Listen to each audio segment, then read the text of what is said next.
Ready? Yeah. Call the meeting to order. This is the Genoa Township Board of Zoning Appeals. It's May 28th, 2024, 7 p.m. at the Genoa Township Hall, 5111 South Old 3C Highway, Westerville, Ohio, 43082. We have three cases on the agenda tonight. BZA case 2024-04, 6201 Maxtown Road, which is an area variance, which is the second meeting. BZA case 2024-05, 5058 Nyack Circle, which is also an area variance, first meeting. And BZA case 2024-06, 5986 Hawthorne Valley Drive, which is a conditional use permit, and this is the first meeting. Staff present is Susan Dortch and Joe Schaefer, and we also have council present, Peter Griggs. And I will call the roll. Mr. Phillips? Here. Mr. Hanson? Here. Ms. Yu? Here. Mr. Christian? Here. And the chair is present. Mr. DeRose is absent.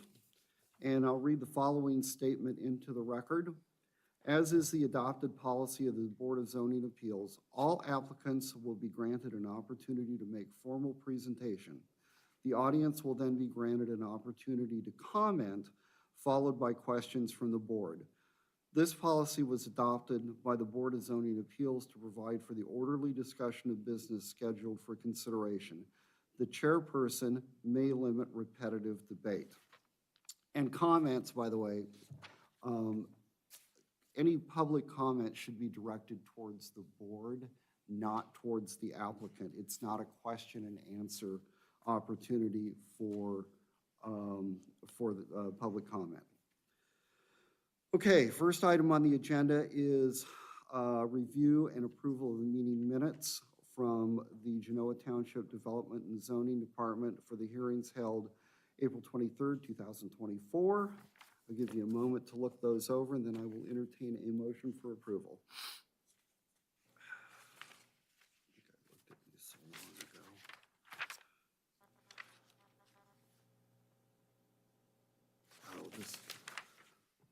These were both continuances, I think, were they not? Yes.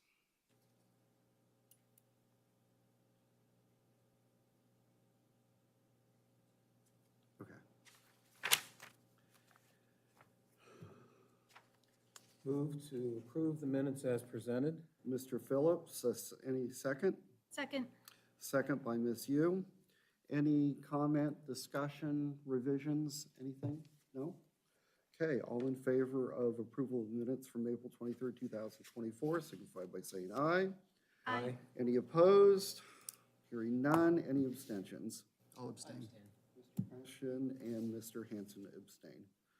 Okay. First public hearing is an area variance. Oh, we'll call that to order at 7:05.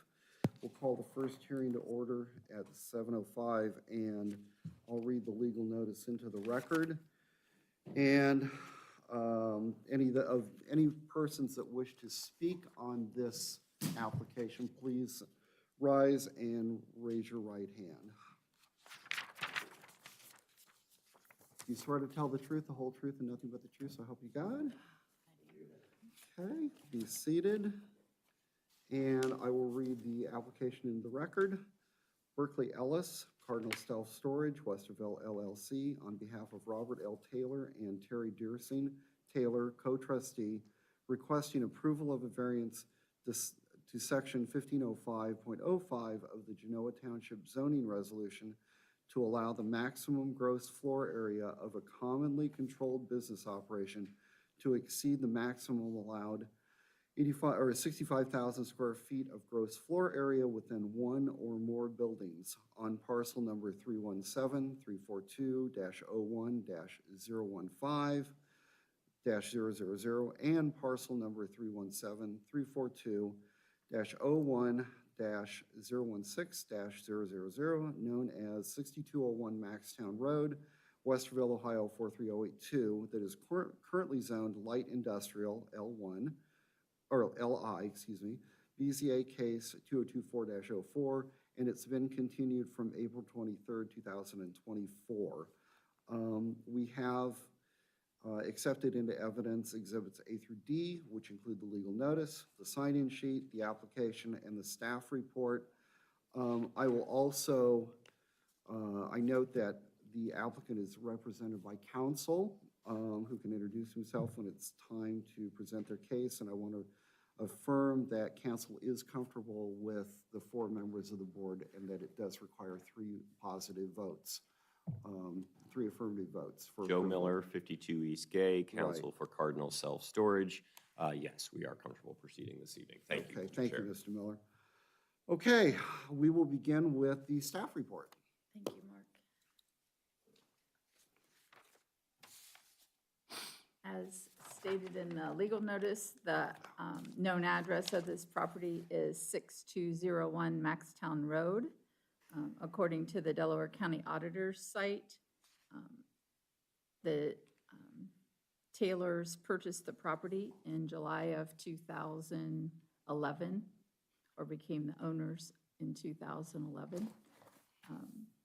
On November 28, 2023, a variance application, case BZA 2023-14, requesting relief from Article 15, Section 1505.05 to construct 79,585 square feet of building on the subject parcels. As the this is the same,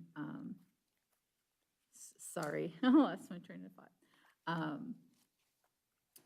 That application was approved by the Board of Zoning Appeals.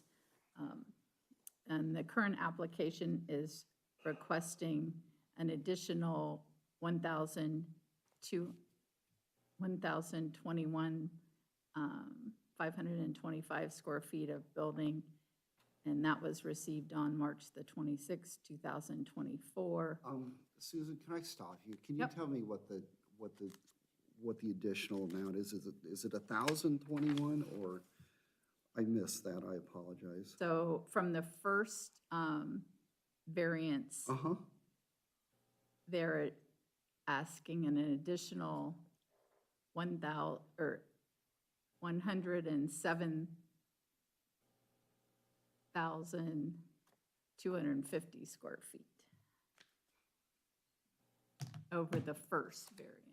So the first variance was 75,000 or 78,000, if memory serves. It's like 79,585. Correct. Yes. 79,585. From, what did we approve? 78,000 previously, is that correct?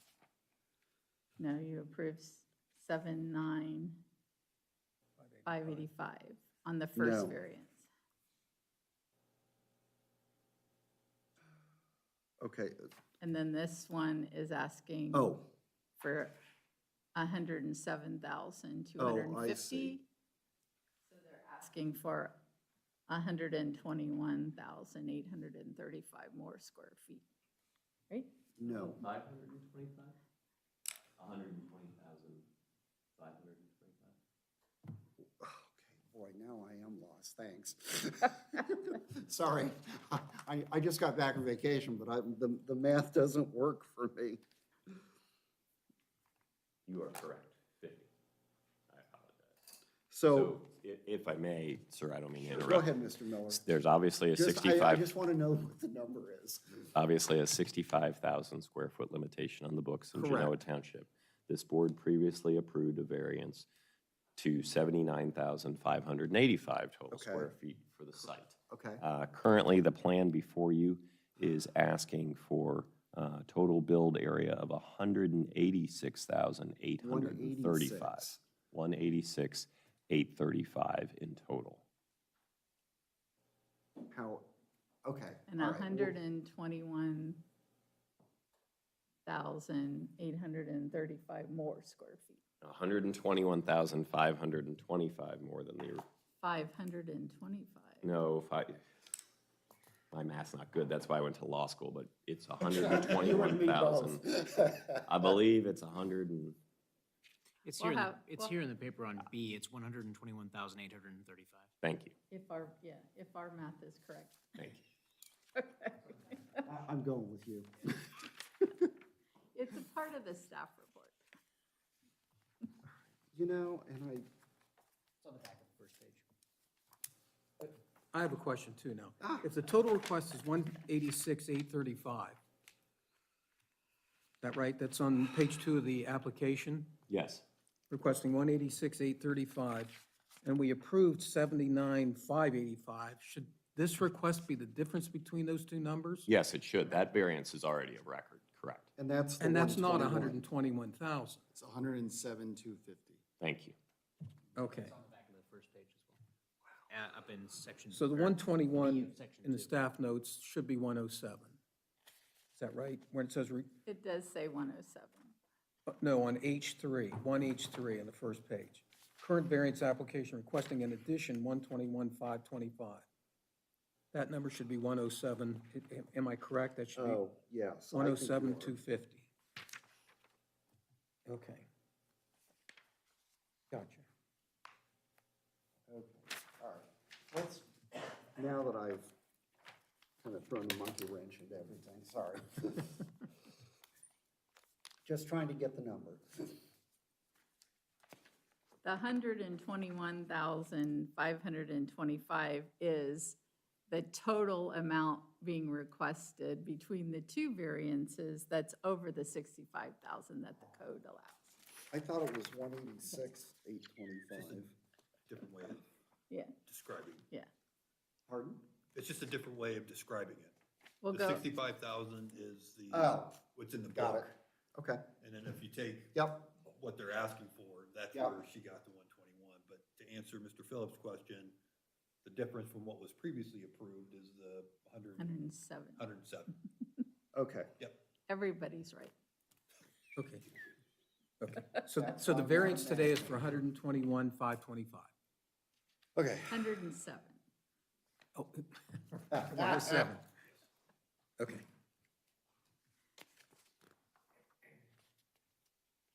Okay.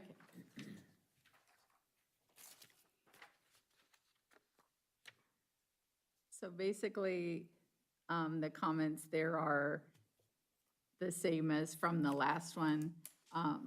The first paragraph of the applicant's narrative statement incorrectly states that the court case is the same because that court case dealt with a divergence and it was in a different zoning classification. And this is a variance in a straight district, a LI, light industrial district. The zoning standard in question during the court case referenced the applicant's narrative, while similar was technically a different section of the zoning resolution. The development in the reference court case was and is located in a planned resident or planned industrial district, while the subject property is located in a light industrial district.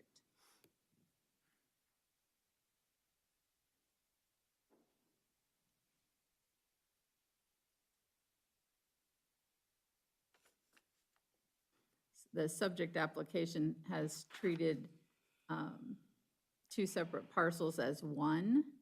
So the parcels will need to be combined into one parcel before submission of a zoning permit for development of the property. If the Board of Zoning Appeals is inclined to approve the request, staff request that it is stated for the record and as part of the motion that such approval only constitutes approval of the specific variance being requested and does not constitute approval of a development plan nor approval of a zoning permit. Compliance with all additional zoning standards must be shown as part of the non-residential zoning permit application process. Such application will need to be approved and the zoning permit issued prior to construction of the proposed buildings. Staff did provide a copy of the variance application to our police, fire, and maintenance departments. the fire marshal did respond, and he had no concerns or comments. And we did send legal notice to the adjacent property owners, and we did place a notification sign on the property, and the legal notice was also advertised in the Delaware Gazette on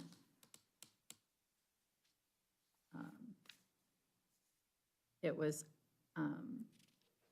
advertised March 10th, so we did not re-advertise because this was continued to a specific date and time at the last meeting. Oh, And okay. staff did not receive any comments or concerns from residents that I'm aware of.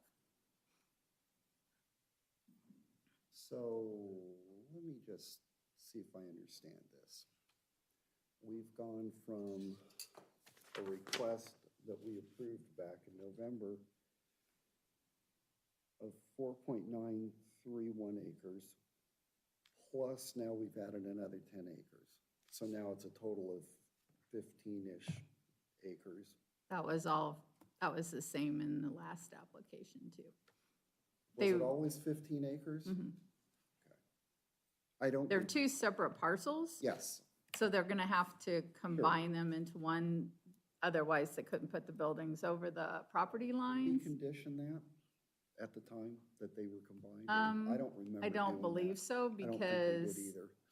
they can't proceed unless they do that, so it's kind of a moot point. They know that they have to combine them into one to be able to proceed. We do. Is this hearing premature? Should they be combined when they come before us? No? Yes? Counsel, I don't know if that's, should that be a precondition? Because they're asking for a combined I don't, square footage of buildings on yeah, so the our two problem, separate parcels. the problem's gonna be when I don't know if a lot combination, do we review that? Are they gonna send that down for our approval to see if it meets zoning or not? The county? It's not uncommon to do it this way. I It's would not, think okay. that, It's I mean, not they're gonna want to know that before they purchase the property and move forward, they're gonna wanna know that they have their variances. it's So not I think it's uncommon. very common to do it that way. It's just like a developer coming in and getting zoning before they actually purchase the property, because they don't wanna go through that process and that expense until they know that they have their approvals. I understand that. Mr. Schaefer, did you have a comment? I just want to make sure you Sure. didn't have it. So basically, yeah, that's what will happen. It's somewhat of a self-regulating issue because when the permit comes in, if they haven't consolidated the lots, they're going to have a whole bunch of things that aren't going to be compliant because the building's going to be across lot lines. We're not going to be able to issue the permit. So they know they've got to do it, and I know I'm not going to be able to issue the permit until they do it. So from my point of view, I don't think it's a bad idea if the board wants to condition it that way, if the applicant's agreeable to that. We would be Uh-oh. fine with that. But it's basically going to take care of itself, and it's a little bit of a chicken the egg situation, to be honest, because it's which one of these processes do you first? They both have to happen. I'm not think sure we've it done actually, it at the end both. of the day, it really matters which one goes first. Yep. From a zoning compliance thing, consolidating the lots, they're only going to get bigger, so I can't foresee anything from a compliance standpoint that would consolidate the lot. We're basically just erasing a line on I a think we've done it drawing. both ways in the past. Mhm. And So I it don't- would be and a I think fair- you're right, I think it's like a chicken and an egg. Yeah, so I have no discussion. concerns with this coming before the lot consolidation, I guess is the short way of statement. Okay. Well, self-storage is in a contingent purchase contract. These are two Sure. parcels. They're not ours to combine today, but we will certainly stipulate we will do so Sure. as a I- condition of approval. Yeah, I would anticipate, and I understand what staff is saying as far as you want to know you can do it before you complete the purchase. And that, you're not the first one to come before us for something like that either. So it's totally understandable. Did you have anybody have any questions for staff? Or should we go on to the applicant? No? I'm good. You're going, okay. Yeah. Paul, I'm good. Jerry? Yeah, okay. Mr. Miller, you're up. And if it's okay, I'll remain seated so I Yeah, can refer to absolutely. a few things here. We have a presentation for you this evening, as we did last November. Thank you, Joe and Susan. Tell me when you want to flip the slides. let's go ahead and, start with this slide. And so I know you're well familiar with the site. It's a very large site, approximately 15.6 acres. It is zoned today light industrial. While I want to address the neighboring properties, I think you know that this is essentially invisible from Maxtown Road. There is one drive. It is blocked completely by Harris Automotive, Maxtown Medical. It is immediately adjacent to public storage as well as stone's throw away from Westerville North self-storage. There was discussion last November about how this development would be an improvement. It's something of an eyesore, what's there today, and I concur in that observation. If we look at... It's just Al's Towing is there currently, is that correct? Yes, I believe that's correct, as well as a salvage site. If we look at the next slide, this goes directly to Mr. Chairman's questions earlier. This is what was approved last November. It was variance 2023-14, approved by you all unanimously on November 28th. Members at that time correctly observed this is a challenging site. It's a very large, when you think about it being 15.59 acres, a very large flag lot. No frontage to speak of or visibility on Maxtown. Even in this development plan that we submitted to you, very large portions of the back of the site were vacant but labeled future development. With time to reflect and look at the market, we've decided that time is actually now. There really is no other use for the remainder of the property other than self-storage. There is still market demand. I'm happy to address that with some specifics if it's helpful to the board based on market studies of the immediate Westerville area and market. And certainly efficiencies would be realized if this is approved and then constructed over time cohesively on this site. And I would point out, for what it's worth, I know some neighbors are here tonight, it removes uncertainty about what's going there when in terms of a known entity and a known developer in this community, Cardinal Self-Storage. If we look at the next slide,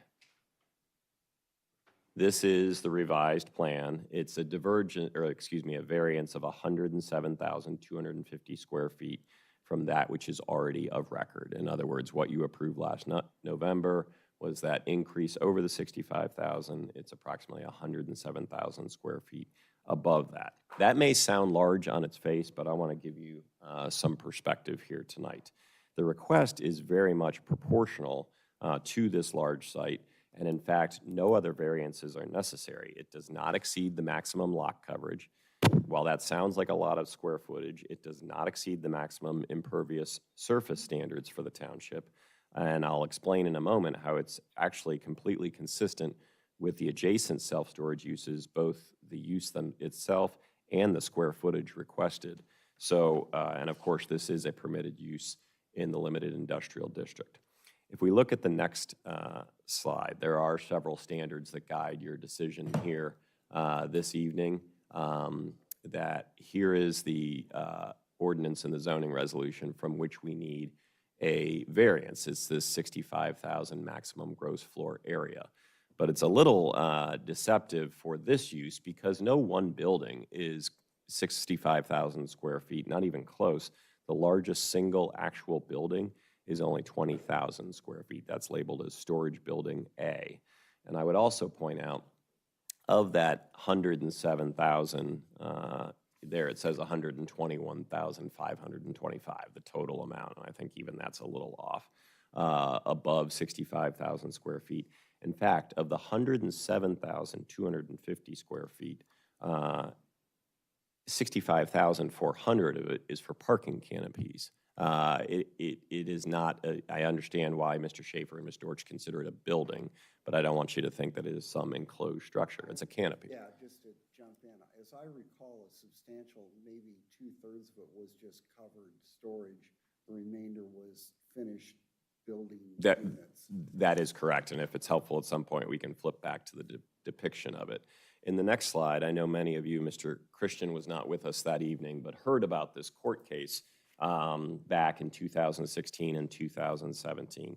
It was discussed last November. I don't want to dwell on it this evening because I think this variance is absolutely warranted on the merits, but it should inform your judgment and control your actions here tonight. In that case, for the immediately neighboring site, the court determined that the establishment of a business on a flag-shaped vacant lot such as this is compatible with surrounding businesses and therefore advances the public interest.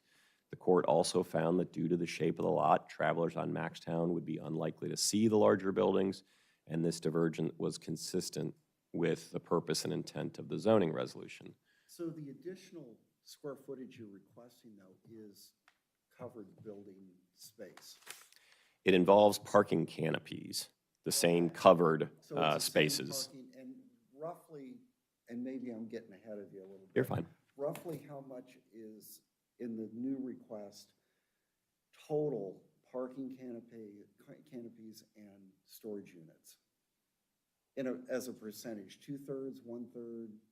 Over half of the square feet, I can tell you that the parking canopies consume 65,400 total square feet. Okay. And it's- so if you're asking me how much of the new 107,000 is additional parking canopy, I apologize, I don't have that calculation top of mind. So.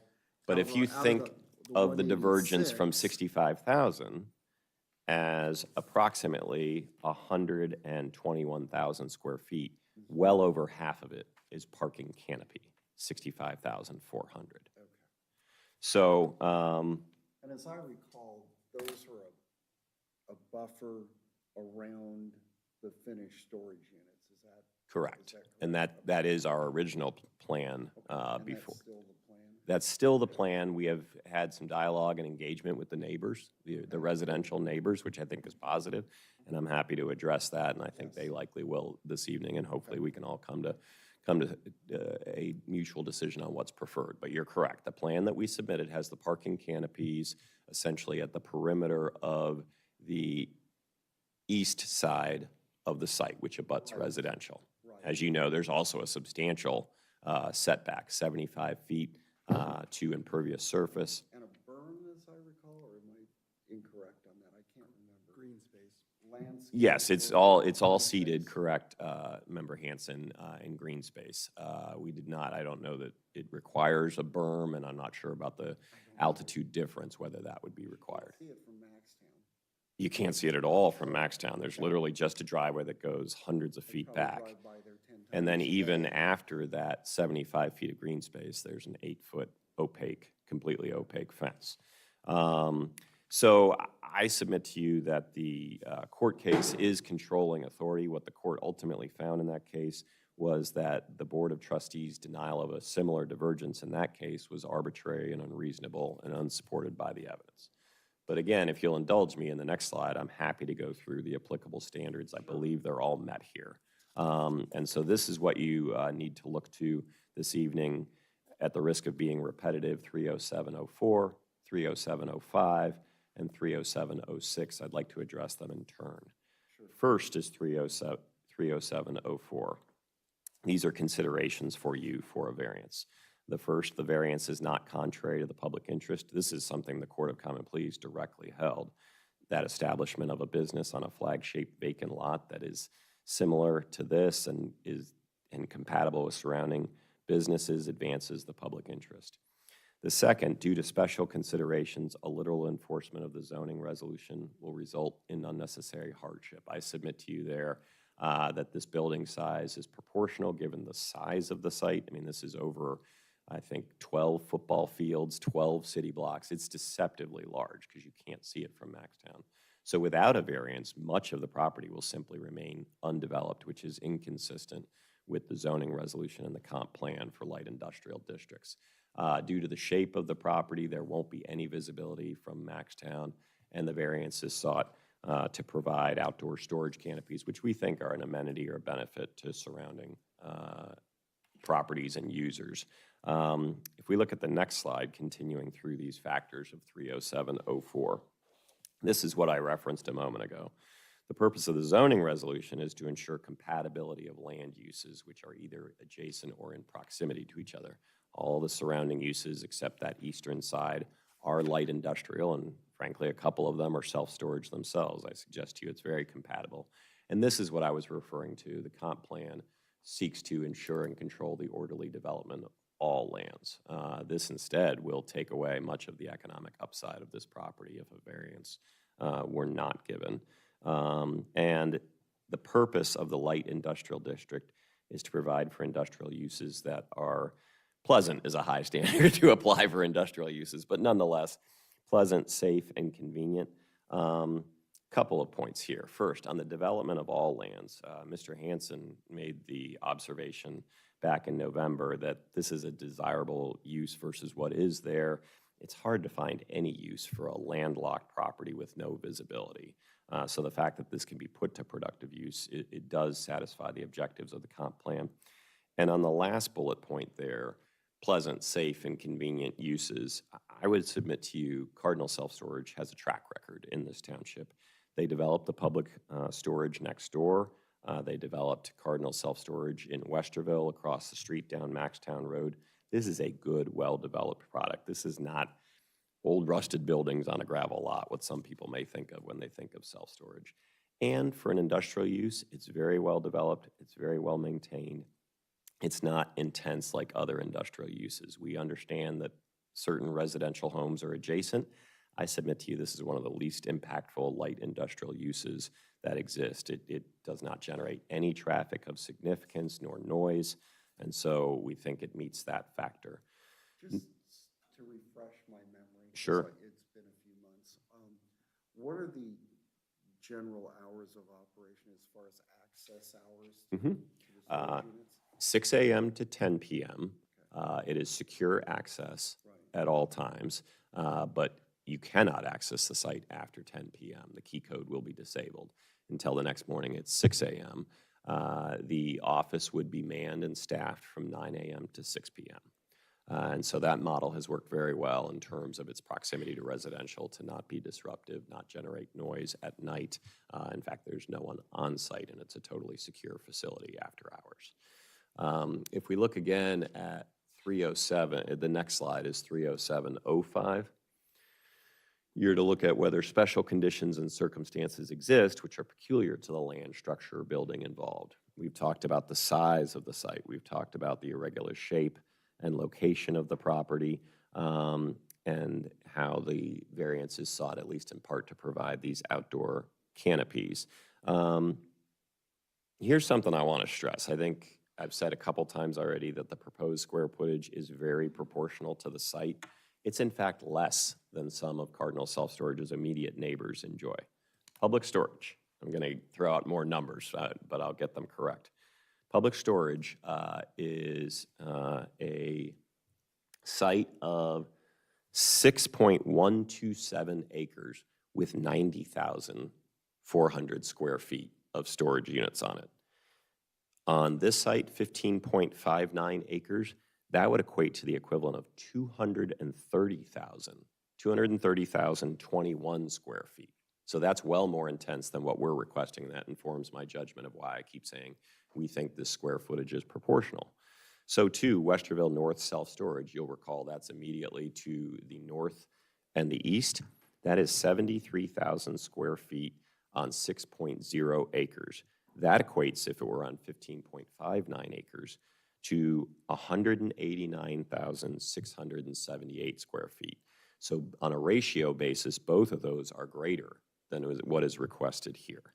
And then obviously there are already other uses well in excess of 65,000 square feet in the immediate vicinity, the Kroger, the Home Depot.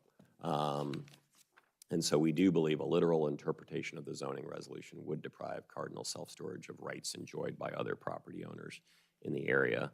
If we look at the next slide, these special circumstances do not result from the actions of the owner or the applicant. The size, shape, and location are not the result of any owner or applicant's actions. It's a challenging flag-shaped lot, very large in size, and this may be, as I've said, the only use to which the property can be adapted.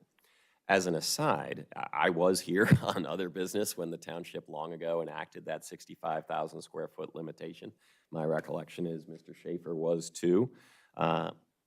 It was solely and only enacted because of big box stores. It had nothing to do with a productive or low intensity use of land like this. Mm-hmm. Mm-hmm. And I apologize, I did not pull the minutes or the records. I'm going from recollection when the room was set up differently. several zoning That's a long- inspectors before. That's a long time ago, Yes, but that's not an inaccurate statement. yes, right, yes. And like I said, I recall that we had that discussion, if I'm not mistaken, in November as well. And so if we look at the next slide, continuing through the factors on 30705, again, I've addressed how the variance will conform to the comprehensive plan and the spirit and intent of the zoning resolution. I believe that the requested variance is the minimum variance to allow for development of the whole site. You saw that in November when things were left as future development. We were going to be back in some way, shape, or form. And I submit to you that granting this variance for reasons I've described will not adversely affect people in the vicinity. The residential already does have self-storage to the north, and self-storage is already an approved use for this site, as well as Cardinal Self-Storage's track record of an attractive, unobtrusive product. So the last, Sorry, go ahead. no, go ahead. Go ahead, Joe. If we look at the next slide, the last section to be applied is 30706.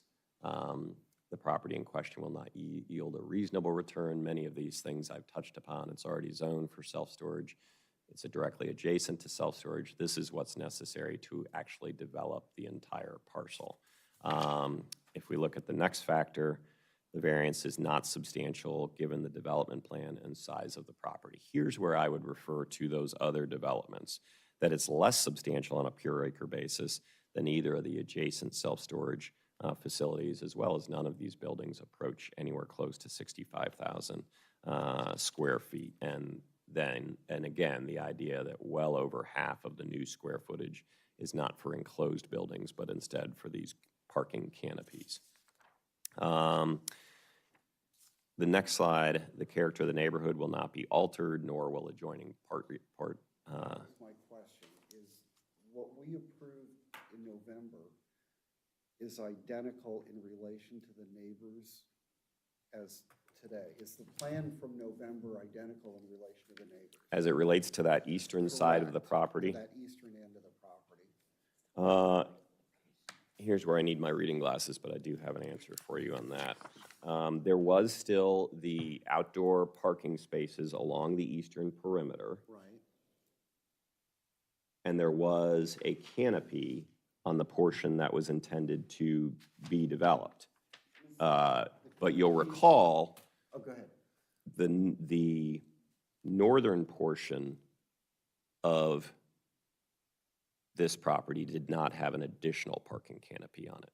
So that would be the difference that I would point The out to only you. difference between now and then is an additional parking canopy as it relates to the residents. That is correct. If we went back to slide 3, and I don't mean to make you scroll a whole ton, but that's what Yeah, shows the approved plan. Yeah, I think And if I may Yeah, get up, sure. so here we had the originally approved plan. I'll keep my voice up for the recording and for the people in the audience. Parking all along Right. the developed portion of the eastern border, Okay. and a parking canopy here, not yet on Lot B. Uh-huh. Edge of pavement was here. If we scroll to the next slide, So you've added one or two canopies? One. Okay, and this remains parking canopy A, okay. and then now there is a And parking it's- canopy B, and the outdoor storage spaces are extended. And B is the same proximity to the residence as A is? In other words, this. Yes, the property line takes a jog, Yes, I see that. but it's still 75 Okay. feet The to proximity the edge of remains pavement, the same. additional 25 feet to the canopy. Okay.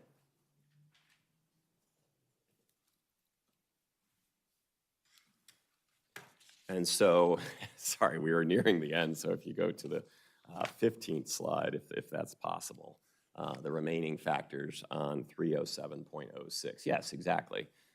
We do believe that the character of the neighborhood will not be altered, frankly, for a lot of those reasons you just asked about, Mr. Chair. And then if we turn to the next slide, D, E, and F. The variance will not adversely affect governmental services. You've seen in the staff report, police, fire, all given a chance to comment. No concerns, no objections. The property owner, we do believe, reasonably expected to receive the same treatment as neighboring businesses. and this variance is necessary to develop the entirety of the property. So I think I've reached the final slide then with factor G, and it's already been addressed at length. So this is the plan we want. This is the plan we submitted. We have engaged, Cardinal has, with neighboring property owner Todd Eckert, who's here this evening. Certainly, I know he has some concerns. We're happy to talk those through and see what the board's pleasure is as far as if there are any modifications the board needs to see to the plan.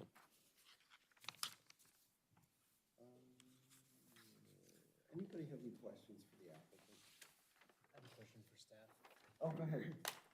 What is the reasoning behind considering all buildings when we're factoring in the size of the building? Why are we, as there are multiple buildings, multiple canopies, why are we calling that one single unit 186,835 square feet? Is it just total property coverage that's the issue? It's a roof structure, a solid roof structure, and if you read the definition, which is in the zoning resolution, Article 4, a building is any structure having a roof supported by poles, columns, or walls, which is designated for shelter, support, or enclosure of persons, animals, crops, materials, property of any kind. And I think that, I mean, that's been the definition. Go ahead, Pete. I know. Yeah, I think your question is, do we look at the total amount of the building, square footage of the buildings that exist on the parcel? And yes, so if you add up the buildings and they're over the 65,000 square foot, that's why they need a variance. Okay, so I them understand your being question. It connected doesn't is matter, yeah. unrelated. I think from our interpretation, or, staff's interpretation of the code is that even though each individual building may be less than 65,000 square foot, we look at everything. And I I think the thought process behind that is, through the years, is that when it has a solid roof, then you can wall it in at any time, and then it's a building. By I your, think- by your definition. Mr. Christian, if I may, just going from the language of the ordinance, it says that you can't have, no building shall exceed 65,000 square feet, but then the code goes on in 1505.05 to say it applies to a commonly controlled business operation, and a commonly controlled business operation shall not exceed usage of 65,000 square feet within one or more buildings. I don't like it, I disagree with it, but that's the reason why staff aggregates everything. Again, I think the board, of my recollection, for what it's worth, the Board of Trustees at the time was concerned about people gaming the system and saying, well, we've got one building here and it may have a shared wall with the next building, but no one building exceeds 65,000 square feet to build inline retail. So technically speaking, if these lots were continue to be separate lots, you could build almost everything you want and operate them as separate businesses and no one could say anything. Almost. I don't know if he'd be able to meet the other requirements of the code. That may be probably But this particular thing. but theoretically, you're probably right. But again, I think they would probably run into other, Yeah, I think they'd have a lot Variances. of other things that they couldn't comply with Okay. if you kept the properties as they were now. But I think it's a reason why this variance is not substantial. so basically, Mr. Christian, to go back to your question, that's the way staff interprets the code, that you Okay. combine them all. Thank you. Question for staff and council. We will get to, in Duncan versus Minifield, the substantiality of the variance. And I simply took the 107,250 square feet, and subtracted the 65,000, came up with 42,250. And I took that as a percentage of 65,000. Is that the correct way to do it? It shows a 65% variance. Is that, Yeah, I mean, I think, that yeah, the correct way to do it? yeah. So, I mean, basically, the requested variance, It's the percentage of what they're requesting the deviation from. Okay, So if you, to simple math, if you have a 100-foot setback and they want to encroach 50 feet, then that's a 50% variance. okay. But again, if it's helpful for your consideration, Mr. Phillips, I submit to you when you have a site that's approximately 15.6 acres and say it can only have 65,000 square feet on it, lest, and you can only exceed that by a very small percentage, you're taking away about, most of the economic value of that property. I mean, I submit to you that it is not a substantial variance because of the size of the property, and frankly, because it's in line and less than the adjacent self-storage uses on a per acre basis today. But you're asking us to take into consideration a parameter that we can't change. Well- Business resolution say 65,000. It doesn't say if. Well, I think- Then I would economic just value- simply say they are factors to be weighed, and certainly the That's correct. economic hardship greatly outweighs the substantial nature of the variance. Right, and that's just a factor to consider. You guys know that. That's just one factor. And I want to jump in because this is exactly the argument that we heard in November when it was, we were considering 15 acres, but we were only considering, 78,000 or 107,000 or whatever the number was. And here we are again. What has changed from then until now, or was this the original plan to come back? It was the original plan to come back. That's why it was labeled future development. But after taking a look at what could possibly go in the rear of a property that has no frontage, little access to begin with, it was determined self-storage was the only use. And likewise, the market, the Westerville market, this may surprise you given the adjacent uses, is still underserved. There is 5 square feet per capita of self-storage in the Westerville market area, approximately 3-mile radius around this site. The industry norm is over 7 square feet per capita. Some markets enjoy very good occupancy rates at 8 to 10 square feet per capita. So, and just down the street at Westerville Cardinal Self-Storage, certain types of units, 10 by 20s, for instance, and 2 others, you can't get them. They're all booked. And so I didn't come to you last November thinking, and then I'm going to come back 6 months later. In fact, it probably would have been better to have this more fulsome discussion at the time, but looking at, as I mentioned, the efficiencies of construction, the lack of impact to the neighborhood, as well as the certainty it provides to the neighborhood to the east, we are back here in relatively short order saying this is what we would like to do. Okay, let's hear public comment.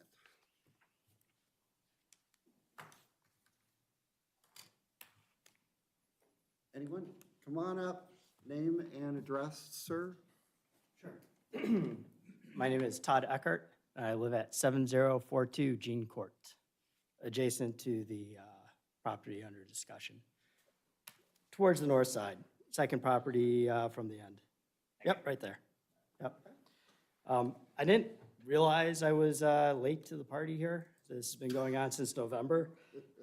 Susan, somehow I missed your mailing. I apologize for that. I am here to represent multiple of the neighbors. So when I realized that this was coming in, I reached out to some of the neighbors to notify them about some concerns that we had on the property. And obviously, I'm here to make sure that I maintain property value. And what we put back there is something that's going to maintain a quiet and best as possible visually appealing environment. So we're concerned looking at the plan of what's going to end up back there. I also recognize that this is a request for a variance to the maximum square footage requirement, not to what I am planning to address, but I'm hoping that the board will take into account my comments here. So the original plan that we saw in the submission from Mr. Berkeley Ellis showed that structural layout. So for me, that's the original plan because I didn't see the November plan at the time. And the concern we really had around that plan is you have the parking canopies A and B, you have outdoor storage, and you have a parking area that is adjacent to the east side of the property, which is our backyards. The concern is an 8-foot fence that's opaque isn't really going to shield noise that's coming out of the lot for people coming in and out, moving their vehicles, having conversations. We would have noise in our backyard. View from the second floor of our homes would be of the parking canopy. And we didn't really believe that this was going to keep the character of the neighborhood. I think I agree, it's going to, the character of the adjacent lot that has the public storage. But the neighborhood would change because we would have a lot of activity back there that we don't have today. I didn't just come to the public hearing with complaints, so I called Mr. Ellis last Thursday and talked to him about the concerns that we had, and actually made a proposal that we felt would be more suited to keeping the essential character of the neighborhood. The layout change was relatively simple, we believe. It was really to move the back of a building, at the time one of the storage units, up against the fence. So that might bring some other issues in there, but the idea was to have a solid structure that shields us from the activity inside the public storage area. It would shield noise. It would shield some exhaust that might be coming from RVs being stored under the canopies that may be idling for some period of time. We've got a bit of that experience with RKE towards the north of our properties. It looks like that may be a more suitable layout. And talking to Mr. Miller tonight, we had a little discussion about maybe not moving one of the storage buildings, but moving one of the back of the parking canopies up towards the fence. That would give a nice solid structure that would actually shield us from seeing the activity inside. Probably shield us from some of the trash that normally blows across the field from Home Depot and Kroger. And generally, I think maybe more suitable than just an 8-foot opaque fence. And we have a similar situation with Westerville North. That's directly north of our Gene Court. I'm not against the installation of the storage units. Honestly, the uncertainty that was mentioned, I think it helps solve that issue. But we would like to have a little bit more shielding. The 75-foot of green grass, I would hope would eventually grow up into something more to further block the storage area and would help preserve the values of our homes and the peacefulness that we have back there today. And so in conclusion, I hope that the zoning board will take into consideration my comments when you guys are voting on the requested variance. Okay, good, thank you. Thanks. Thanks for your participation. Mr. Miller, we talked last in November about shielding and the fence and the, I think there was a tree line that was proposed, if I'm not mistaken. I'm like you, I didn't go back and look at the record. I from did look last at the time. minutes. I did not, so you're ahead of me. All right. Can you enlighten me on, or us, the board, on that? I don't want to misspeak because I'm going from memory, and I I'm do have the glad you minutes here didn't. somewhere before me, but yes, here they are. I remember there was discussion about the substantial buffer, I do too. and that it would be green and that it would be grass. If Susan or Joe have a specific memory of screening, I'm looking at the board's discussion and findings of Joe, fact. were you here that night for that? I can't remember. I wasn't here for that one, so I don't recall. Okay.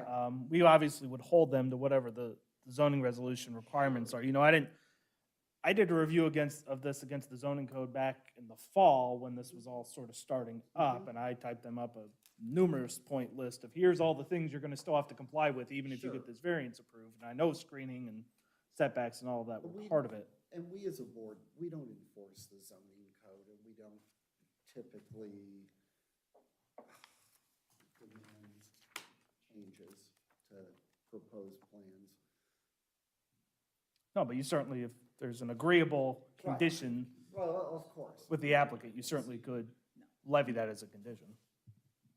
There were five conditions of Okay. approval. Okay. They mostly were tied to the zoning code, that that construction would begin within the time period or the variance would lapse. There was no condition as it relates to specific landscaping or screening. Probably just compliance with the zoning code, right, would be my opinion. Let me get this. Any other members of the public wish to speak on this application? Okay, hearing none, we'll conclude public comment, and then, do we have anything for staff, or? Councils, anything that you think? No, I'm just trying to figure out exact terms of the change. Mr. Griggs, I'm happy to. Yeah, I think that would be beneficial I'm happy to understand. address that and kind of talk Represent- through yeah, what your the board's pleasure would be. This is what we filed on. This was our conceived site plan. Mr. Eckert, on behalf of himself, and he says on behalf of some of his neighbors, at least one of whom is with him here tonight, reached out to a representative of my client, Burke Ellis, who had an irreconcilable conflict. He apologizes that he couldn't be here tonight, but it was an incredibly cordial conversation. And what Mr. Eckert relayed that was somewhat misunderstood by my client, but I understand it now, having had interaction with Mr. Eckert tonight. He was proposing, if I may get up. Sure. And Mr. Eckert, stop me if I misspeak again, I'll raise my voice. We obviously have outdoor storage parking spaces here along the eastern border. There is an 8-foot fence. What Mr. Eckert was asking for was that essentially a storage building be put up against the fence line. Right, that's what I heard. To too. provide a more solid buffer beyond just the fence. The problem with that is these storage buildings are two-sided. There's units on each side, and so to not have traffic flow around it is problematic. What I did discuss with Mr. Eckert very shortly before the meeting began, and both of my client representatives had irreconcilable conflicts. So if you saw me texting, it was about this matter. And what I discussed with Mr. Eckert is, if it's the board's pleasure versus this, we wouldn't put storage buildings up against the fence line, but we would propose enclosed parking structures, three-sided, wall, wall, wall. Oh, And put these back here, would provide a significant solid buffer even beyond the fence to the neighborhood. Now, if we were to put them up against the fence line, I assume staff would say, well, now you need a building setback variance. potentially. But they could be put, within the building setback and enclosed in that way that I'm describing. I understand that's some changes on the fly, but I meant what I said. Cardinal seeks to be a good neighbor, and they would be willing to do this if the board preferred that. Well, let me ask you this. What if, and I'm just throwing this is another one, change on the We're fly. gonna start texting. So, yeah, exactly. Oh, I thought you were ordering dinner for everybody. Is moving your A and B canopies up to the upper right-hand corner. Is that feasible? Reconfiguring, there, No, I'm with you. yeah, reconfiguring these two up in here and then moving these down there. I don't know if that's feasible, and I don't do that. Well, here's what my client misconstrued. I did come with a revised site plan, Oh, you did? but we did misconstrue what Mr. Eckert was asking. And I want to make sure he gets a copy of this as well. I showed it to him before the meeting began. After this conversation with Mr. Ellis last week, we had this revised plan prepared, which let me hand it out before. Yeah. When my client heard that the neighbors may be interested in having storage buildings in closer proximity to their property than the parking canopies, this is essentially the identical plan, With but them with parking switched. canopy A and storage building A flipped, and storage building B and parking canopy B. Those are the same. Oh, this is from the earlier presentation, Joe. This is why we asked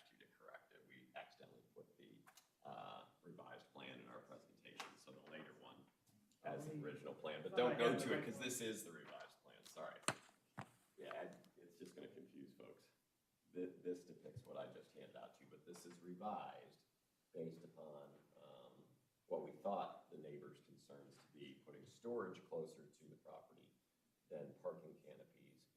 Mr. Eckert said tonight, well, I'd really prefer buildings up along the fence line, that block.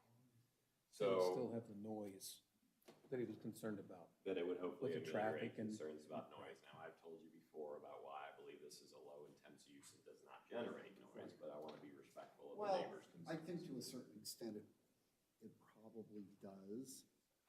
And I agree with you. The difficulty becomes with this, and this property has historically, as long as I've been engaged with the township, been a situation. And right now, the use of the property, and I'm not advocating for anybody, I'm making a comment, is that this property has been an eyesore since I've been in the township 25 years, and I think it's been an eyesore for at least 25 years. While on the one hand, I'm not wild about having more public storage, I'm surprised that there is less than needed public storage here. On the other hand, the only way I can summarize is that there's a lot worse because of the zoning. It's light industrial. It could be a lot worse. I've heard things like mid-rise hotels. I've heard restaurants. I've heard all sorts of proposed uses for this property, putting Frost Road, connecting it back to Maxtown. I've heard all sorts of uses over the years for this. And I think that it's important to accommodate the neighbors, but I think it's important to remember that this is it's zoned light industrial, and something much more intense could be on this property. Just my opinion, for what it's worth. So, moving on.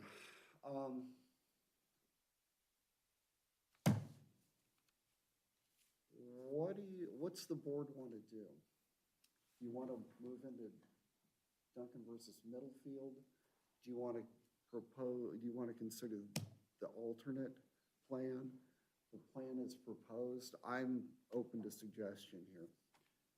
I think Mr. it's, Chairman, I'd like to ask one question of Mr. Griggs, I Sure. guess. The common pleas case, Mhm. any impact on what we're doing today? Do you feel there's any impact that we as a board should consider? Yeah, so obviously it's a different court case and it dealt with a planned district.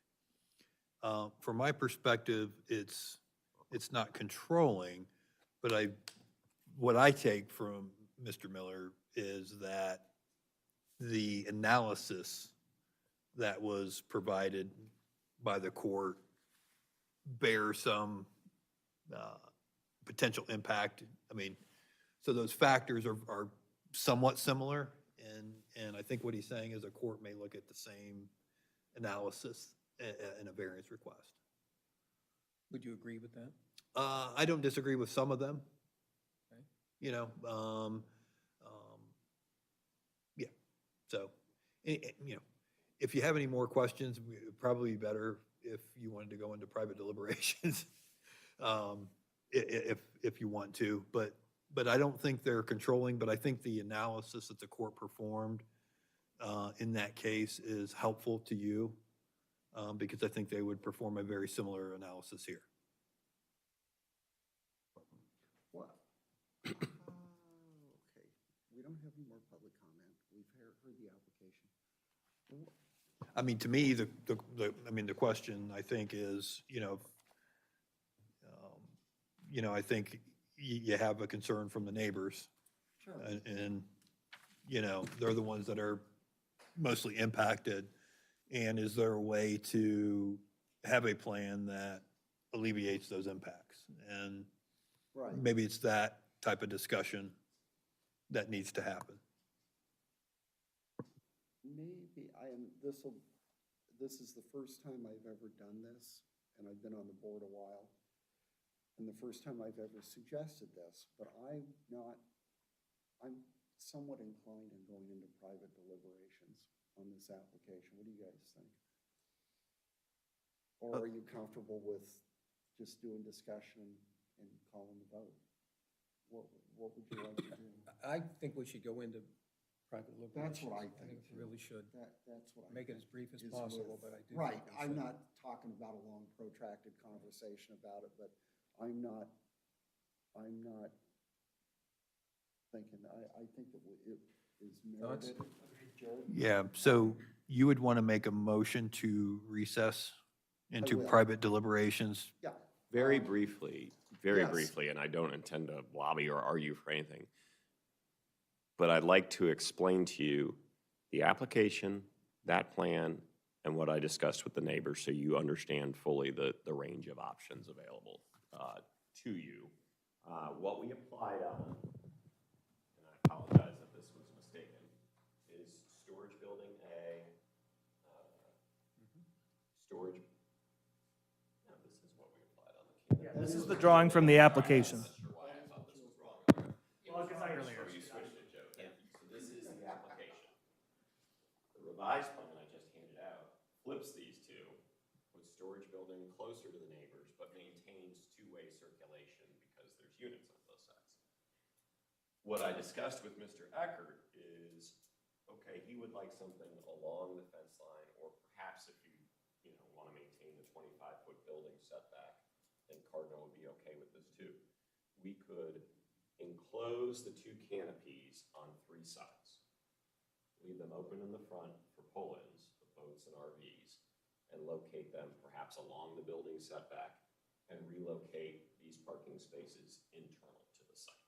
So original application, flipped building and canopy, or enclosing the parking canopies and putting them in closer proximity to the neighbors. And I'd kind of like to see that plan if I'm gonna. All right, I'm gonna make a motion that we go into private deliberations on this application. Brief deliberations. Second. Okay, all in favor? Aye. Any opposed? Okay, we're gonna go off at 8:10.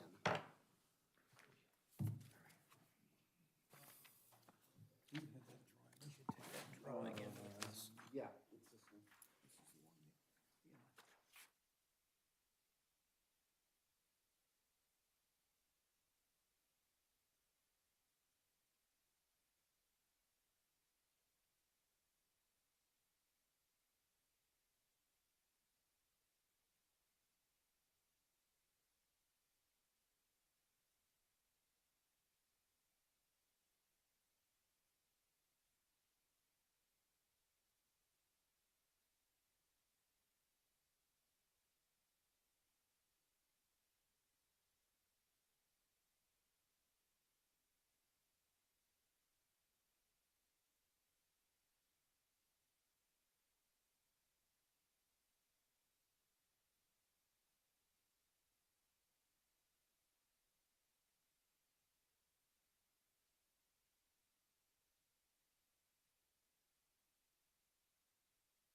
Okay, and we're back at 8:27. Okay, following discussion from the board, Mr. Phillips, do you wish to make a motion? Yes, Mr. Chairman, I'd like to move that we continue today's hearing to next month to give the applicant the opportunity to present us with a final site plan that we will condition the construction being pursuant to that site plan, and to encourage you and Mr. Eckert and the other neighbors to discuss prior to next month's hearing what landscaping or other conditions the homeowners would like to see consistent with the applicant's ability to satisfy those requests. And consistent with the zoning code?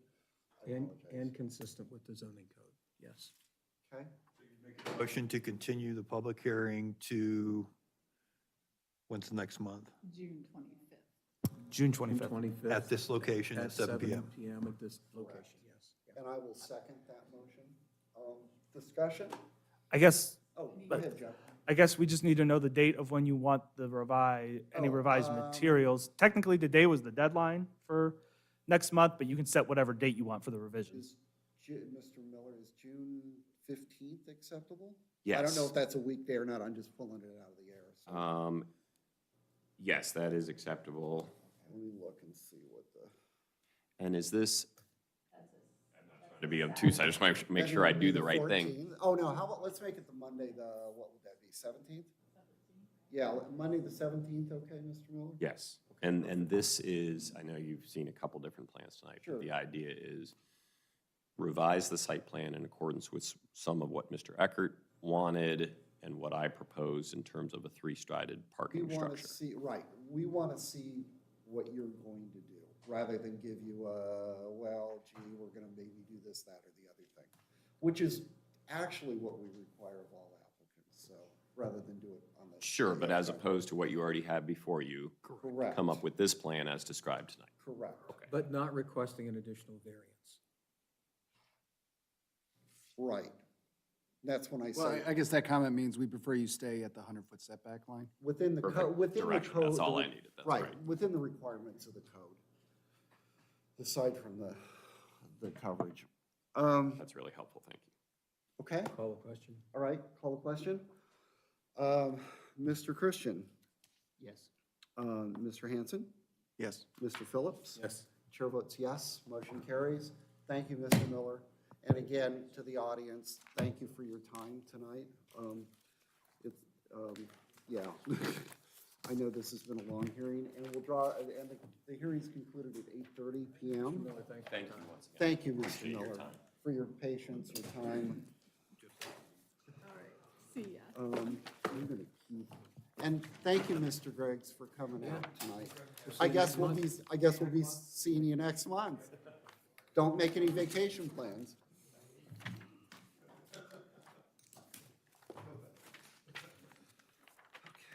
Now, if I still have my meeting script, which I think I just put down here.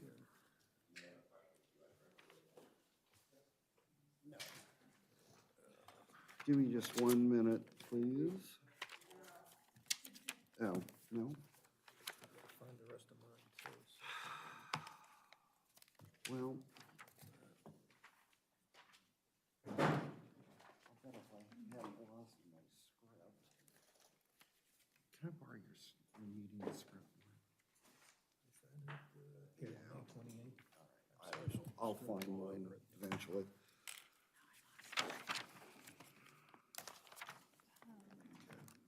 Okay. I lost my staff report. I don't know where the thing went.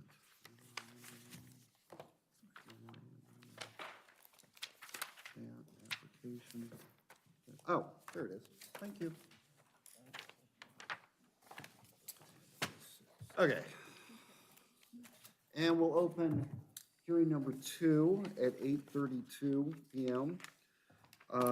This is,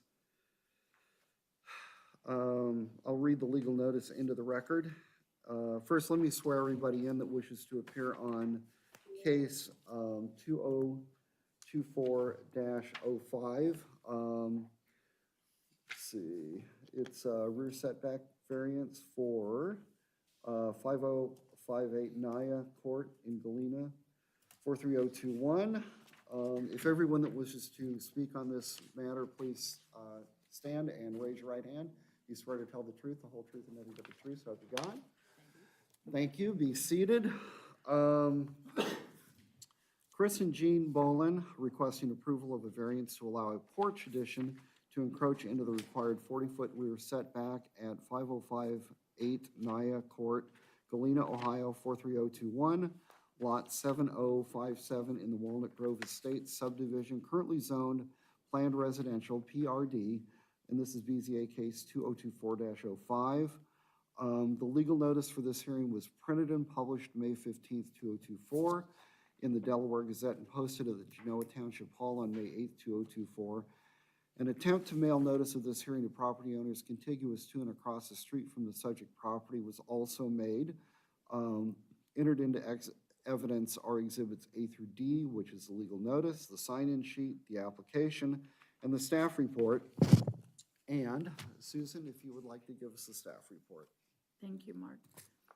So this subject property is located in the Walnut Grove subdivision, section 1, and that plat was recorded in October of 2004. On May 18th, 2005, zoning permit 2005280 was issued for the construction of the residence on the subject property. Staff did not find any additional permits. On February 23rd, 2024, a residential improvement application was submitted to the township for construction of an addition on the subject property. On March 5th of 2024, staff issued a denial of the request because the proposed addition encroached into the required 40-foot rear setback for the Walnut Grove subdivision. And you guys were all provided a copy of that as part of the applicant's application submittal.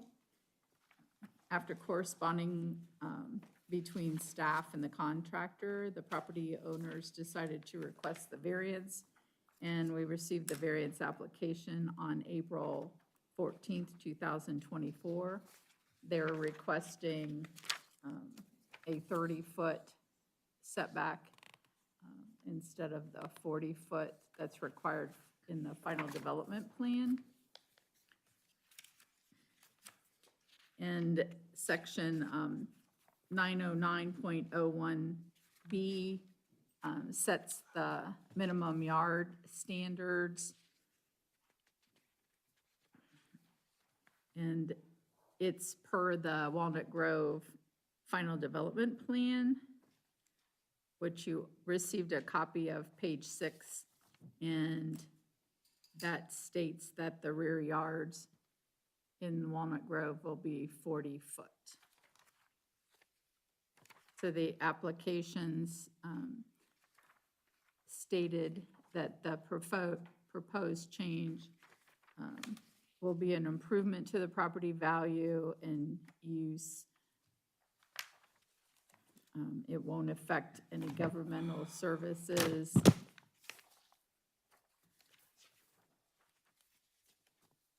They did receive HOA approval, and they did include that as part of their application process. They did show some photos and a floor plan of the addition and an elevation of the project.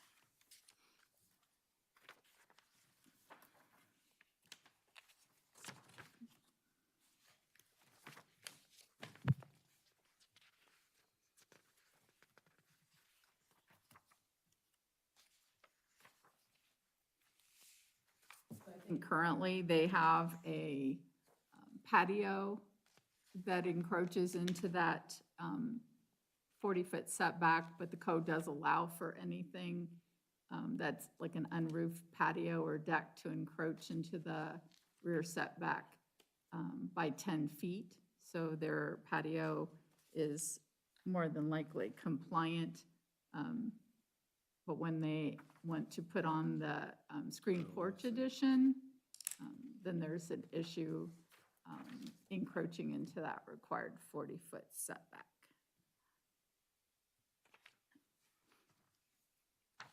We sent copies of the application to police, fire, and maintenance. The fire marshal had no comments or concerns. The legal notice was published in the Delaware Gazette on May 15th. Copies were sent to the adjacent property owners, and a notification sign was placed on the subject property on May 14th. To date, we did not receive any phone calls or questions about the application. Okay.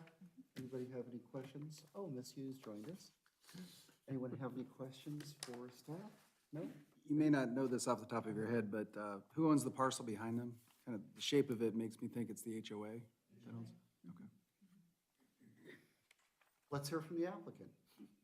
Okay, let me walk you through this real quick. You know, Jeff, this is kind of the plot for the lot and the location of the variance that we're asking for. The next one should be the HOA approval for Walnut Grove Estates. The next is the neighbors, and I've talked to both the neighbors, and both of them want to have a kind of a party once we get it done. But that's beside the point. Can you turn that by chance?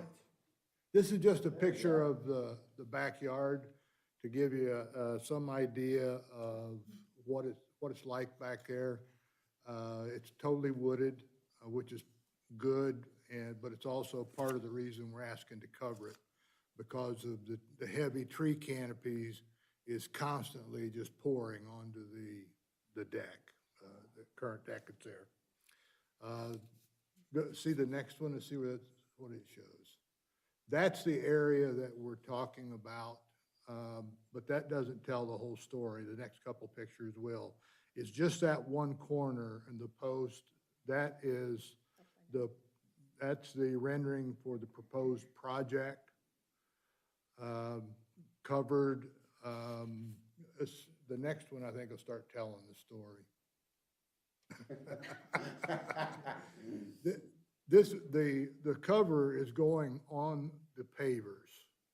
The cover will actually go over top and bring to floor level and cover about 60% of the pavers. All the landscaping you see there will remain, and the steps go away. We're filling that in and taking landscaping all the way around the proposed project. You know, we're bringing it up to floor level. We've got elderly parents that come and visit, which becomes an issue. This is all, you know, the maintenance-free lumber, the Trex lumber. We didn't see this picture, which is the kind of a satellite view of the neighbors. None of the neighbors can even see this location. And there's nothing behind us either. Yeah, that one there. As you see, you can see the little red box in there where I kind of tried to draw it right there, where I tried to draw in where the deck is at. So from the neighbors, they wouldn't have, it wouldn't impact them. And then if, Jeff, we get back to the back one again. Again, this is the area, and then you're going to have to forgive me for the next one. This is a very rough sketch of what it will look like. Now, are you going to come out even with the enclosed porch, or are you going to go out? a It little comes beyond out it? just a hair farther because because of the drainage, where we got to pull the drainage. The current grill area goes away. It gets demolished, and we take the landscaping that's closest to you, that's elevated about 4.5 feet, all the way around to the other side of the developed, or the project. Okay. And you're gonna come out basically where the, oh, okay, where the house bumps out there. Yeah, about halfway between the window and the corner there on the, by the door. And then, again, just to create some drainage on the other end, we're gonna come out just beyond the current sunroom in there. Okay. The only thing that's out is that one post. Oh, yeah. The one closest to us there. If it, and we tried different things. We tried to change the shape of the room, which just destroyed it. We considered a gazebo. Gazebos create us a problem because now you've got the pitch of the gazebo roof pushing water back to the house, Okay. and the water coming off of the house. Yeah. It just, we didn't know what was gonna happen. It just, we tried everything. The and- reason I ask Yes. is because setback, it encroaches approximately 6 to 8 feet. Will we generally try and narrow that down to a number certain? Or do you not know yet? Do you have a proposed plan yet? Well, the reason we did this is Susan actually did a calculation of what we thought would be inside, what would work for a variance. That sheet right there. And, So also, part of the issue is our lot line, the actual lot post is out in those trees. I mean, it's heavily wooded back there, right? So we had not gone and asked our contractor to go out and find that lot spot in order to make the dimension. We were using, the plot plan that we had from the deed of the house. Okay, sure. Well, So that makes that's sense. why we're saying approximate, Nobody's- because it will be difficult to go find that there Right, somewhere. nobody's asking you to go out and look for it. Because I wouldn't either. But, okay, so we're safe if we say 8 feet then? Yeah, according be. to, yes, according to what the contractor and what Susan has told us. Okay, so if we said 8 feet encroachment, Yeah, look, this one looks like 30 on here. I would feel comfortable with 10. Yeah, 10 is what we asked. oh, is that what you asked for? 10 is what was we 10? asked 'Cause it's, for. I'm looking at the staff report, so. Yeah, 10 is what we asked for. So you're looking actually for 10. Okay. Okay. Anybody else for the applicant? Anything? given the last project, I feel like we need to up our game a little bit. We can make this. 186,000 square foot building. Don't look for trouble that's not coming your way. Okay. All right, no questions for the applicant? Anybody want to do the Duncan versus Middlefield? Oh, thank you. Public comment, anyone? No public comment. All right then. That's fair, though, thank you. Following the script. No, well, somebody ought to. I'll tackle it if you Yeah, want. sure, go ahead, Okay. Mark. Thank you. All right, the board reviewed section 307.06 of the zoning resolution reflecting Duncan v. Middlefield as it pertains to the area variance requested from section 909.01 of the Genoa Township zoning resolution and the Walnut Grove final development plan to allow for a porch addition to encroach into a rear setback in a planned residential, which is a PRD zoning district as follows. A, the property in question would yield a substantial return, and there can be a beneficial use of the property without the variance. Now, property's developed and it's already in use, so there Sure. can be a beneficial use of the property, but not to the extent that the applicants Right, would like to put the porch and roof in. I would agree. B, the variance, I would say is substantial because 10 feet into 40 feet is 25%. Right. And I would suggest that that is substantial. But as council pointed out in the earlier hearing. That's only one of many factors that we will consider tonight.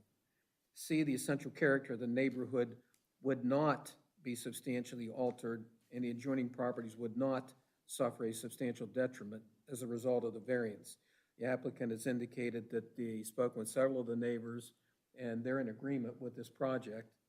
And secondly, they can't see it That doesn't affect from their anybody, property. it looks like. Right, right. Let's see, and further, they have sought and received HOA approval for the project. D, the variance would not adversely affect the delivery of governmental services. Police and fire have been notified, and they have no comments. E, the property owner did purchase the property with knowledge of the zoning restriction. And we've always taken that position, that it's a matter of public knowledge and you knew or should have known about it. F, the property owner's predicament cannot be feasibly obviated through a method other than the variance. In order to put the porch and the roof up, you need the variance. G, the spirit and intent behind the zoning requirement would be observed and substantial justice would be done by granting the variance. Again, the substantial justice is to allow you to have the porch and the roof. I think that's all for those factors. Then, go ahead. I do have a quick question. Sure. The dimension, what are the dimensions of the porch, of the proposed porch, do you know? Because you may have it in here, but I don't see it. It is, I'm not exactly sure, but I think it's 15.6 by 25. 25 is the width. Is the and width. 15. Yes. Okay. Because what made me think of this is, could your predicament be obviated by moving it back? But if it's only a 10-foot, if you're going out 10 feet, if it's only 15 feet, that leaves you with no porch. Right. It cuts it away, yeah. That's, I just want to clarify that point. Okey-doke. Do you want to make a motion on that? Sure, Mr. I'll Alphonse? move that we approve the application for the variance.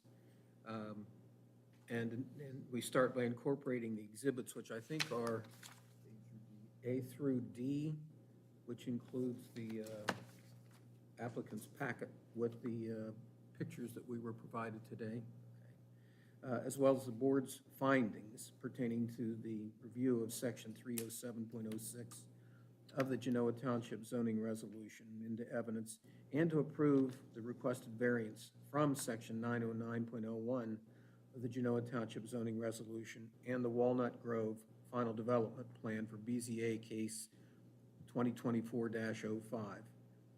That application was received April 12, 2024, to allow for a porch to extend 10 feet into the 40-foot rear setback on property known as 7057 in Walnut Grove Estates, property address 5058 NAA Court, Galena, Ohio 43021, currently zoned planned residential district PRD. This motion is based upon the following findings of fact pursuant to section 307.04 of the Genoa Township zoning resolution, that such variance or modification will not be contrary to the public interest because, once again, none of the neighbors will see it, and police and fire and so forth have already indicated by no response that they have no objections to it. That owing to special conditions, a literal enforcement of this zoning resolution will result in an unnecessary hardship because you won't get the porch. That the approval of such variance or modification thereof is consistent with the spirit of the zoning resolution, and substantial justice shall be done thereby because, again, you would be allowed to develop the porch and enjoy the patio to the extent that you hope to do it by having that porch. Approval of the subject variance is subject to the owner's agreement to the following conditions. Number one, all required permits, zoning or otherwise, be obtained. Number two, pursuant to section 307.11 of the Genoa Township zoning resolution, the approved variance shall lapse, expire, and be null and void ab initio beginning. If required zoning permits are not obtained within 1 year of this motion of approval, so you've got to get underway within a year. Number 3, extensions to this variance may be requested pursuant to sections 307.11A and B of the Genoa Township zoning resolution, as may be amended. Again, if you need time, then come to the Township Hall here and make application. Number 4, the Board of Zoning Appeals does grant the Genoa Township Zoning Inspector authority to extend this variance at their discretion, subject to the deadlines established within section 307.11A of the Genoa Township zoning resolution, as may be amended. I don't believe we have any other conditions on this one? No. Okay. I'll second. Mr. Hanson seconds. Any discussion? Any further? Nope. Call a vote? Call a vote. Mr. Christian? Yes. Mr. Phillips? Yes. Mr. Hanson? Yes. Ms. Yu? Yes. Chair votes yes. Motion's carried. Good luck with your porch. Let us know when the barbecue is. No. All right, and the hearing is concluded at 8:50. Yeah. Thanks. 8:53. It's been a long night. All right. And again, thanks for your patience. All right.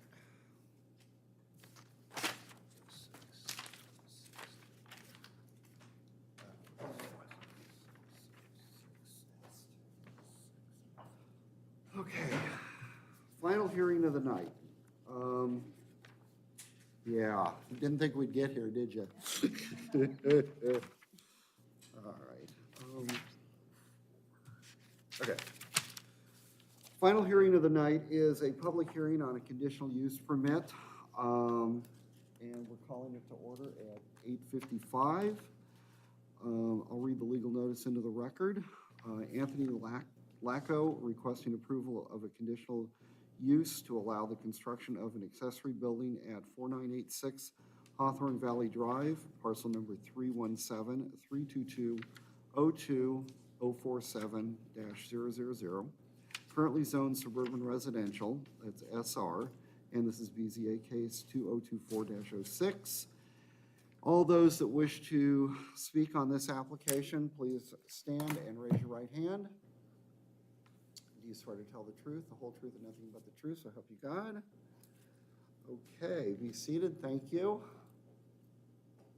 Oh, yeah, if you want to come up to the table.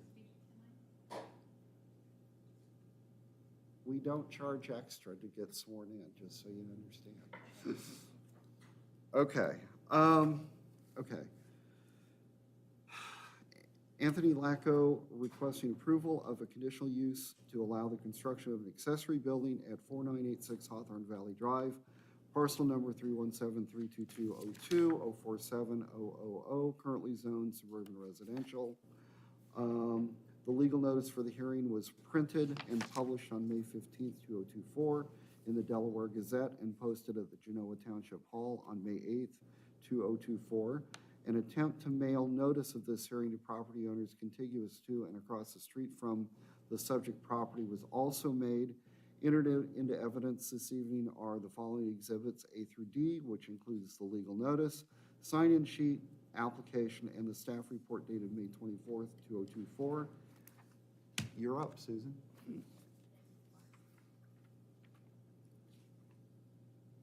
So the zoning permit W763 was issued for the construction of the residence on October 1977. Zoning permit W8724 was issued for construction of an in-ground pool in August of 1984. According to the Delaware County Auditor's site, the subject property was purchased by Mr. Lacko in September of 2001. In June of 2002, zoning permit 20020559 was issued for construction of a 1,500 110 square foot accessory building and a 14 by 22 foot deck. And zoning permit 2017227 was issued in August of 2017 for the installation of an 8-foot tall fence. No additional zoning permits were found. Staff was contacted by the applicant's attorney, Rebecca Skeels, prior to submission of the conditional use permit. Staff provided Ms. Skeels with information regarding the need to obtain a conditional use approval for an accessory dwelling as provided for in section 804.03 of the zoning resolution. And that would be, the conditional use would need to be obtained before they could apply for the zoning permit. On April 17th, 2024, the conditional use application was submitted for approval of the accessory dwelling. So the conditional use permit has specific standards in the code.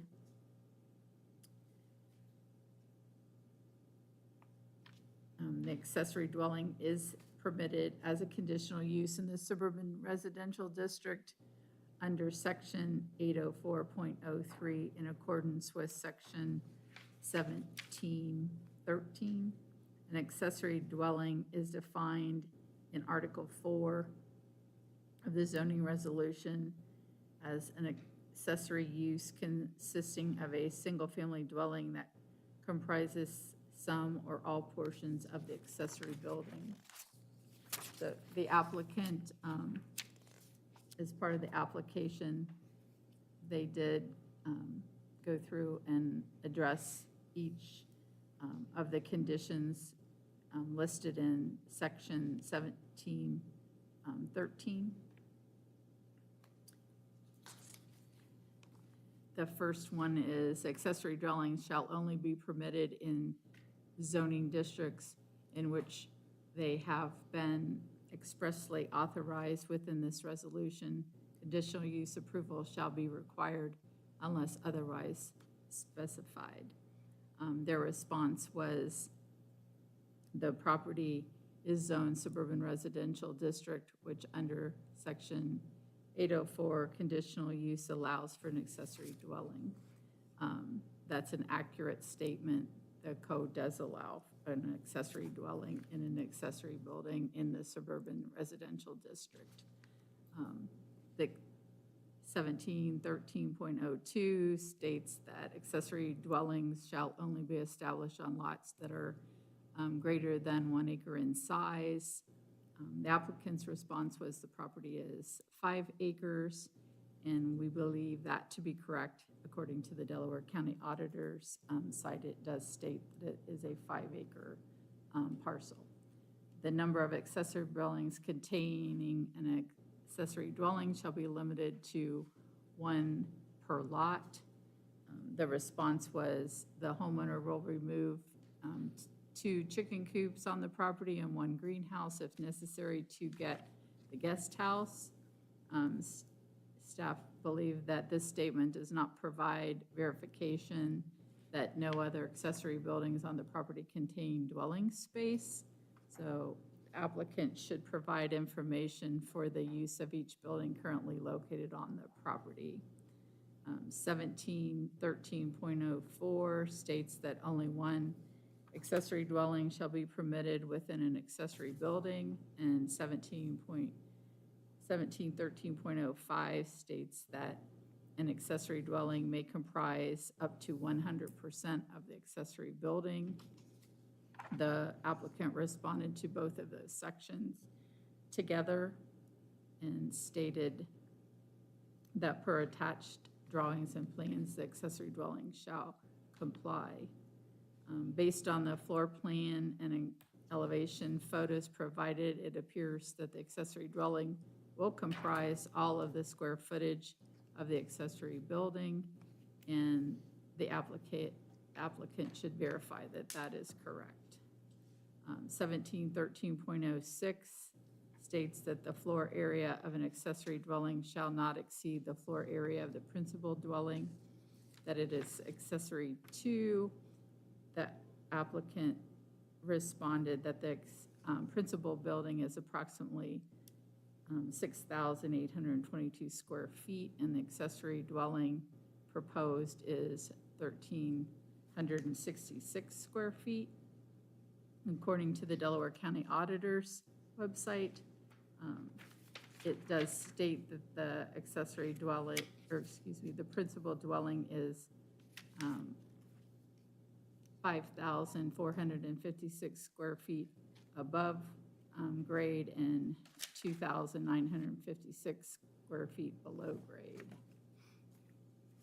And then 1713.07 states that accessory buildings containing an accessory dwelling shall comply with all provisions established in 1609, as well as all other standards applicable in the zoning resolution in which it is located.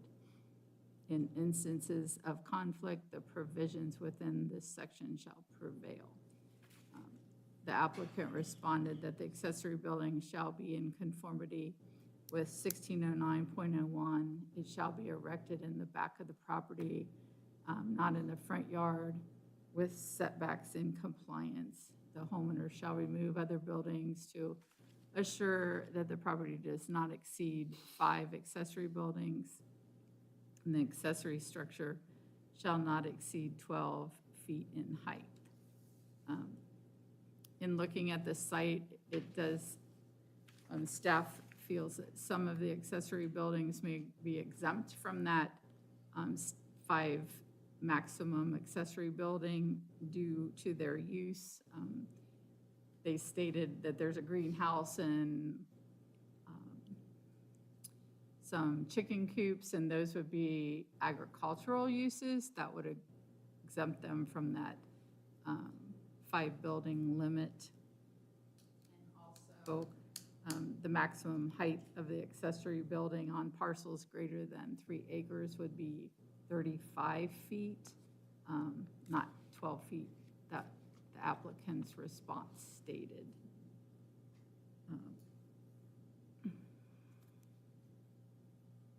So staff did send out the conditional use application to police, fire, and maintenance. The fire marshal did not have any comments or concerns. No other responses were received. The legal notice, as Mark stated, was published in the Delaware Gazette on May 15th, and copies were sent to the adjacent property owners, and a notification sign was placed on the subject property on May 14th, 2023. And we did receive 2 inquiries about this application. One of the callers is here tonight, and the other person was just asking where they could find the application on the website so they could look at what was submitted. Anything for staff? Anybody? Let's hear from the applicant. Introduce yourself. Oh, and turn on your microphone. I noticed it's off. There you go. There we go. I'm attorney Rebecca Skeels on behalf of Anthony Lacco, and this is actually his son. I'm Brett Lacco, his son. He's in Oh. Costa Rica right now, so he has a business there too. So I'll address some of the, I guess, first the questions that Susan had in the applicant. There is no other accessory building on the property. If you look at the sketch at the top, that is the principal building, and that is all under one roof. So everything is connected under one roof. And then I'll go through the buildings because we did agree that most of these buildings in the back do have an agricultural exemption. When you leave the main dwelling, on the left-hand side, you'll see 2 small buildings. Those are 2 chicken coops. They're not being used right now for chickens, but that's what they are. And right across from them, across the driveway is all concrete all the way back through the property. On the other side of the chicken coops is a storage barn that accommodates, the stuff for the chickens and has storage stuff for the property. if you keep going down the driveway, the next thing on the left is it's a gazebo. I'm sorry, a greenhouse, yeah, so that's the greenhouse there. And then, directly across from it, I guess it's kind of a gazebo, it's just an open-sided building that's for more storage, but it's for outside equipment.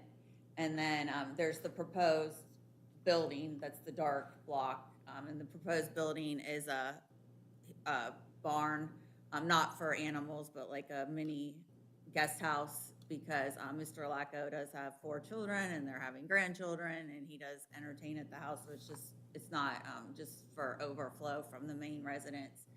So that's the proposed. And then at the very back of the property is a barn, and the barn is used for storage, and it's got like for hobby, just like a hobby, like a little wood shop in it. I did go to the property today and walked all this, and then I also went through the lakes, because I wasn't sure who was questioning this. From the lakes, from the back of the property, you really can't see any of the structures. I know the trees are full, you can't even see the barn on the back. So, Other questions? okay, I have a question, and I don't care who answers it. Okay. The 1,500 square foot accessory building, where is it? It's the dark block. It should be, it's the Vermont That's- barn. Okay, so that's, Oh, where is it on there? Yeah, it's the dark, is that? This, yes, that, yes, that's it? yeah, Okay, so that's the barn. yes. Okay, 1,500 feet. Barn house, yeah.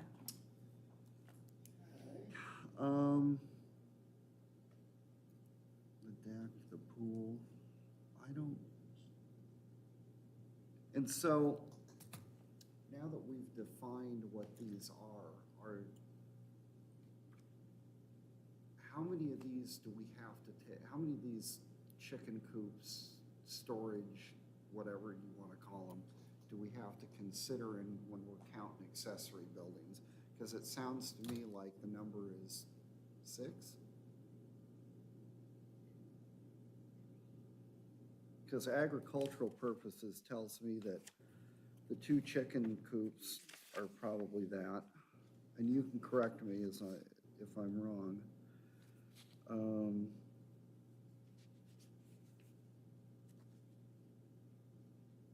The greenhouse is used as a greenhouse. Greenhouse, Okay. The greenhouse, 2 chicken coops, so that's 3 of them. yeah. And then, the 2 barns are for storage for Right. equipment. So the only one that I would think, none of those structures have like plumbing or electricity or anything. The Sure. barn, the main barn does have electricity in Okay.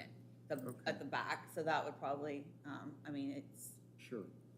used for agriculture too, but that would probably be And this one.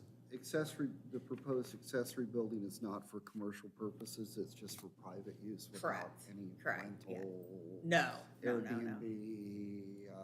No, No? family use only. Yeah, Okay, yeah. all right. So you said the addition that's the main house and then the one that's to the right, Right. that's attached? Yeah, it's all attached under one roof. Yeah, you can see like if you look in between. Yeah. Do we have a good overhead of this rather than the drawing, or no? Is there, like on the auditor's site, Joe? Here, hang on.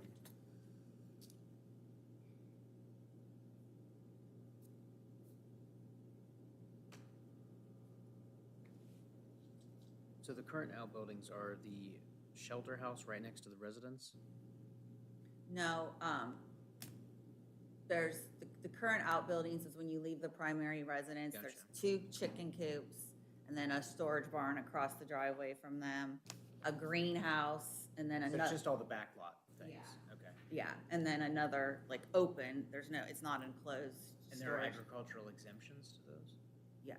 Is that what I'm understanding? So let's go. Shelter house, that would be 1. The one right there in the main House, property? that would be 2. Yeah.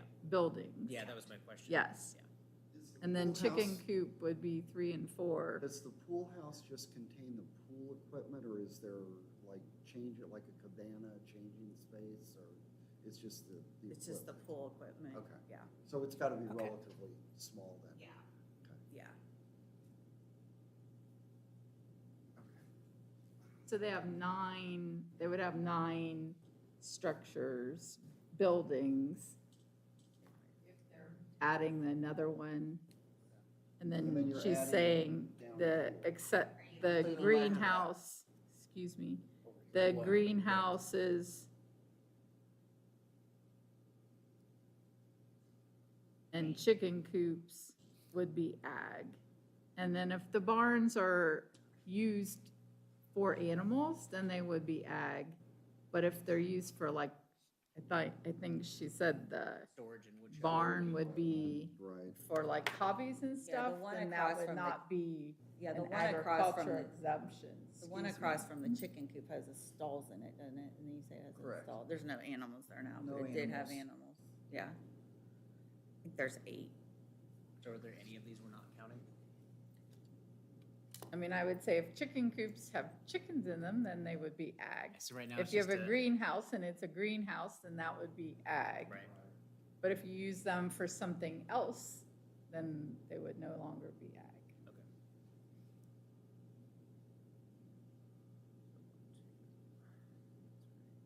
So if you take those 3 out of consideration, then we're at 6, and we're adding 1, so 7. Is that, no, Well, it's just wait, 6, is the- including the new one, which actually 5. complies. Right, 5 currently, adding 1, correct? No, because you have the main residence, Okay, the storage barn across from the chicken coops, the right, guest house, the greenhouse is exempt, the guest house, and then the barn, and then, I don't know, I mean, the one storage thing, it's open walls, but I don't, even if you include that, that's 5. No, but it looks like the garage is not attached. That's why it's showing up as another building, right? The main house garage is attached. Yeah. It does not look like it's attached, that's why. And also on this drawing. Does the auditor think it's attached? Yeah, does the auditor think it's attached? I mean, right, that's,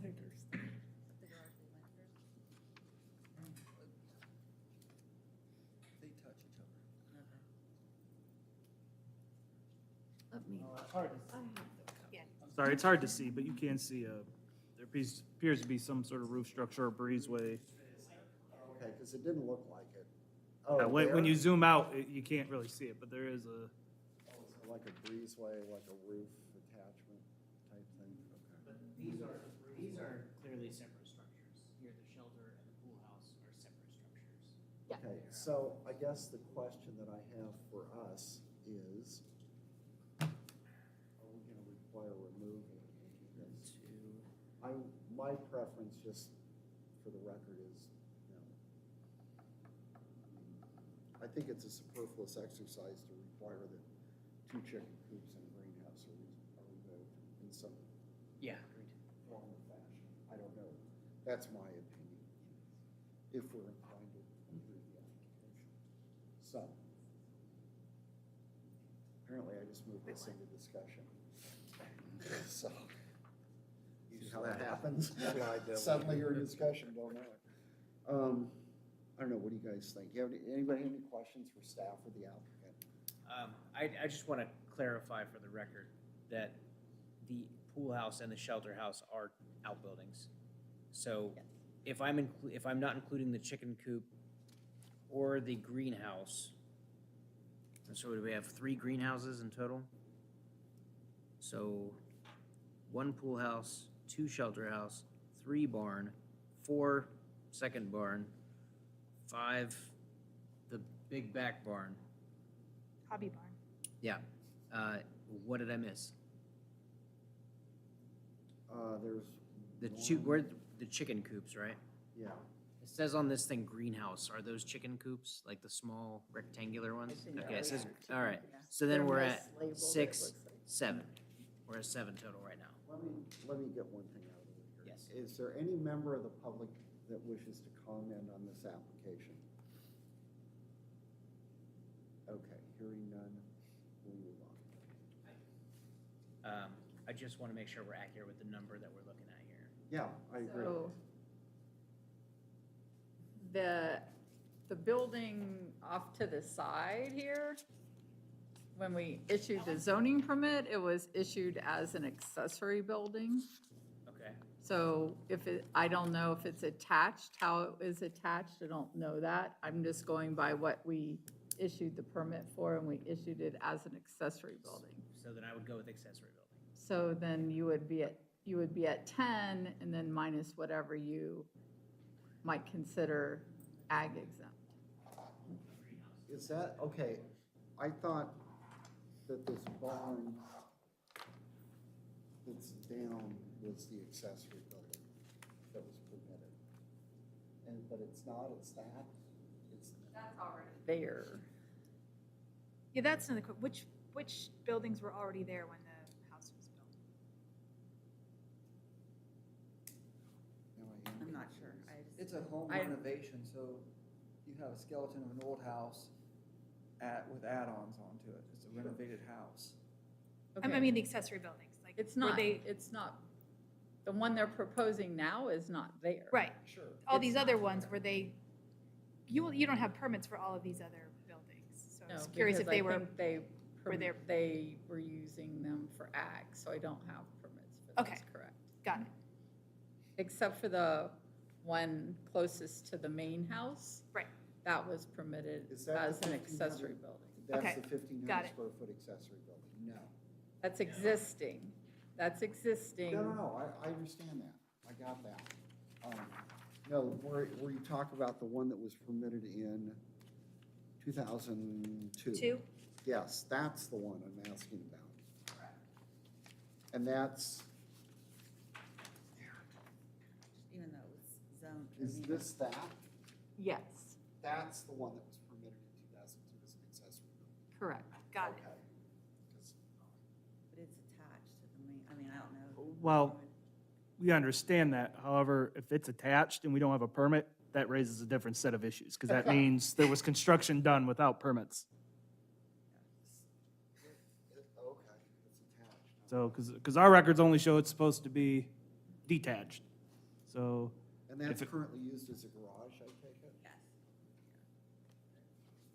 So, And the rest of this, Doesn't an accessory dwelling, and doesn't someone have to live there and have plumbing and electric and? not an accessory building. Oh, okay, all right, I see. You're asking to have an accessory dwelling within an accessory building. So everything that's not the principal use, the principal house, so this is a residential property, so the principal use is the residence, and then everything else is accessory. So every other building is accessory to the principal Okay. use. Got it, okay. the other issue that comes up with those accessory buildings, if they were built as ag and they're no longer used as ag, they should have zoning permits pulled for them to verify zoning compliance. And they should count towards the building maximum. So I guess I heard we're like at 10 total accessory buildings, including if you count the garage that's supposed to be accessory and detached. And we're saying how many ag buildings possibly are there? I heard 3. 3. So that puts us at 7 existing, Right. and they're asking for an 8th. That's already 2 over the limit, Right. which is, that's a variance at that point. And now they're asking for a third ones to put them at 8. That, again, that's a variance. So to me, you've got 2 different, it's a complicated one. You've got multiple things going on here. I don't know how I have concerns about approving conditional use for an additional accessory building when we're not even sure the site currently is compliant. We've got the issue about the garage that was supposed to be detached is now attached somehow without any records on the Right, and I township. think, And accessory buildings that were ag that apparently are no longer ag on the site. So I think it's important to identify what's, particularly with that accessory building, attached, not attached, accessory building, permit, no permit, obviously there's no permit, but apparently it's attached. I think that's an issue for me.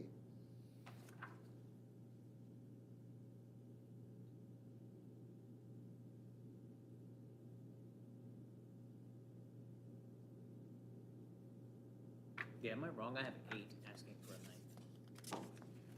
Excuse me? Show you. I have 8.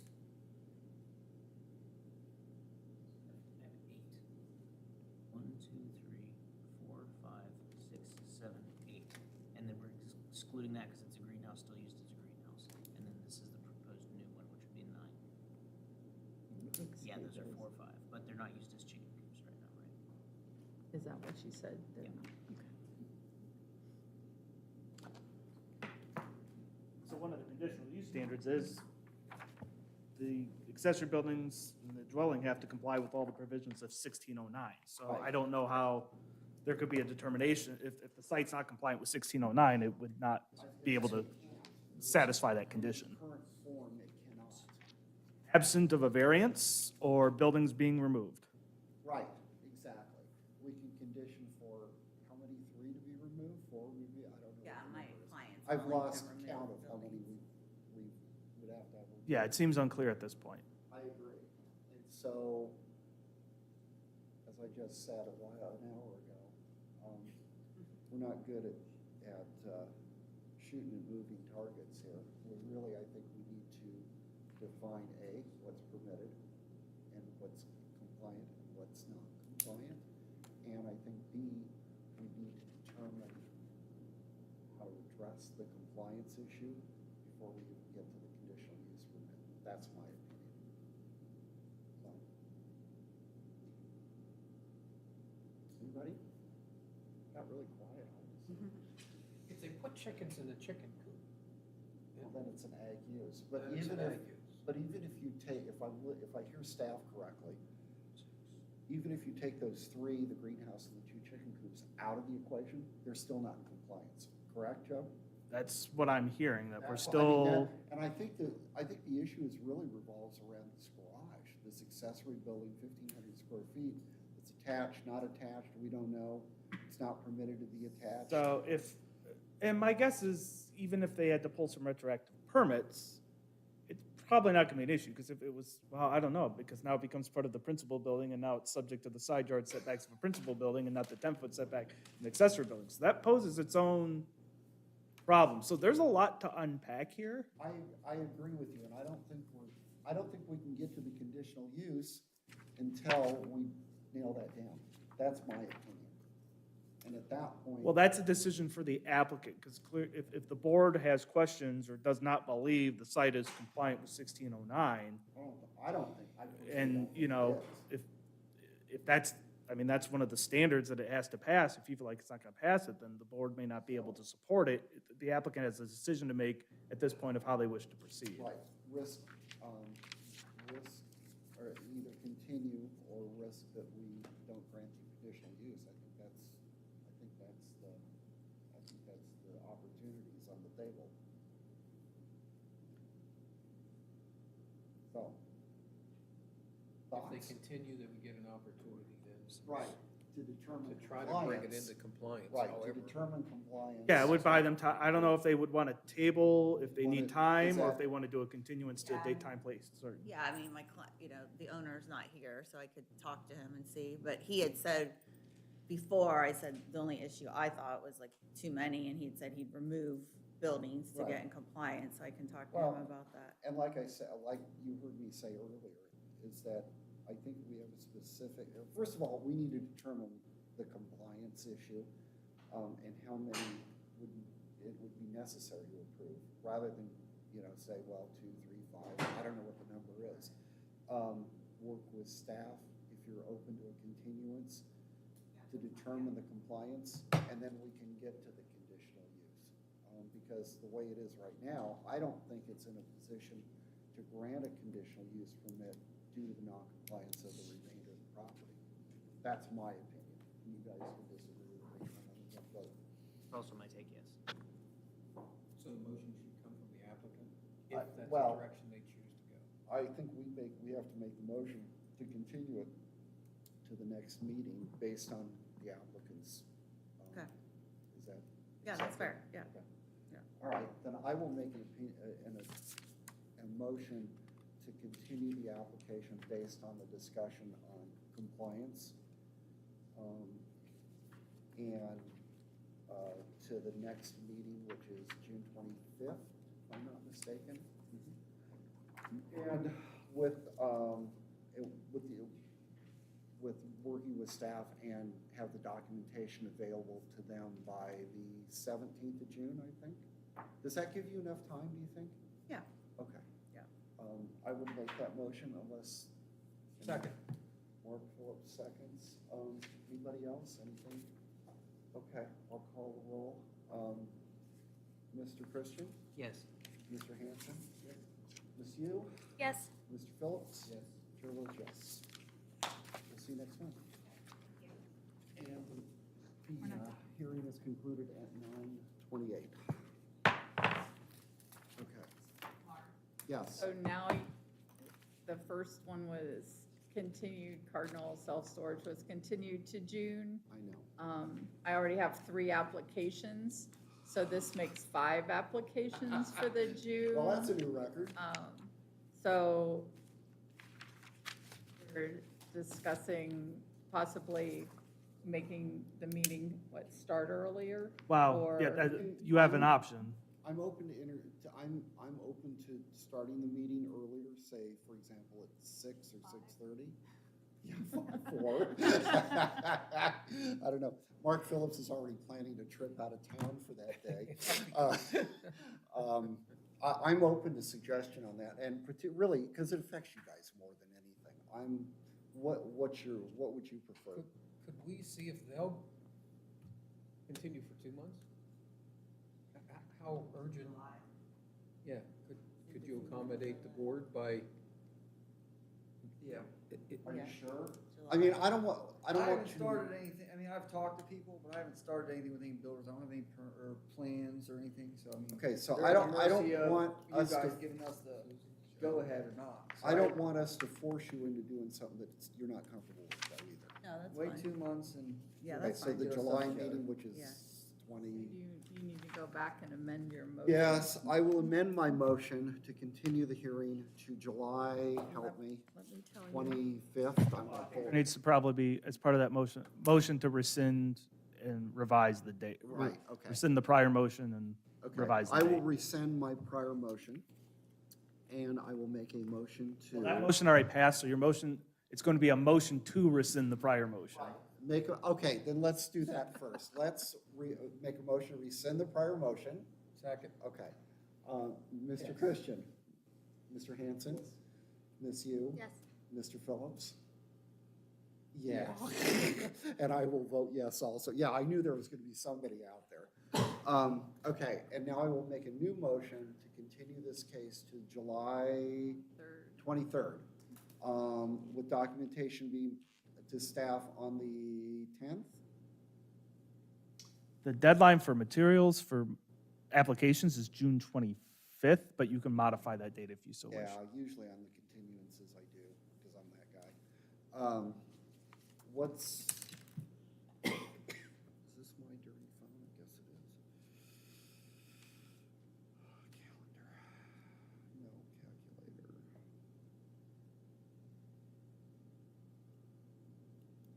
I'm trying to make it not burdensome on staff too.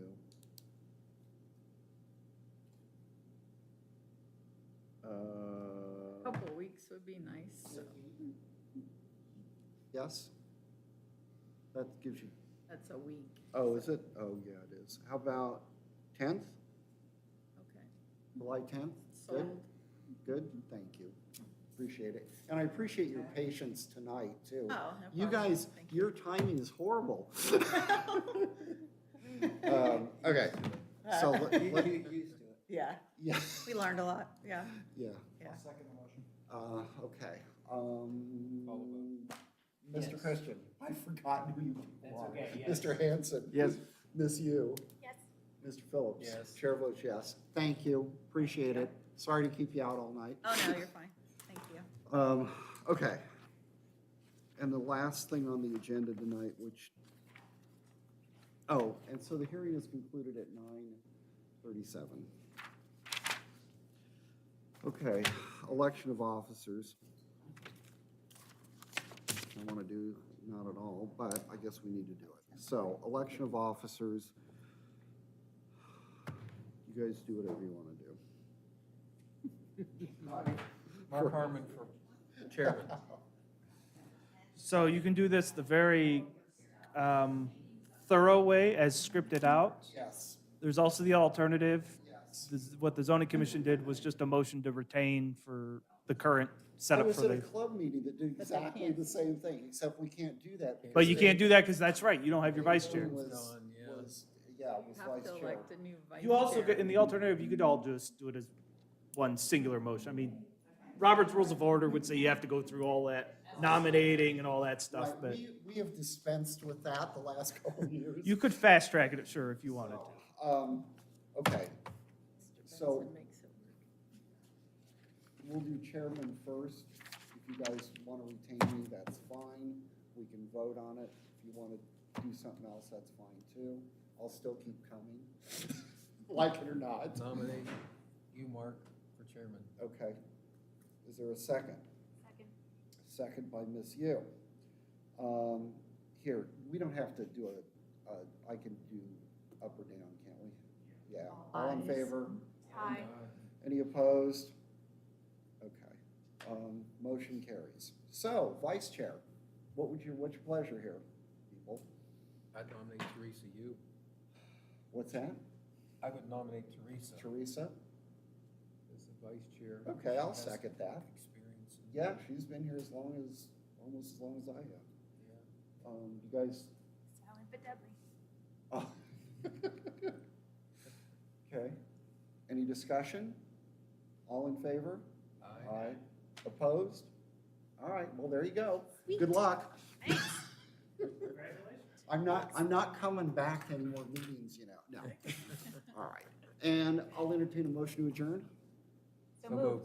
Second. Not everybody at once. All in favor? Any opposed? All right, we're adjourned.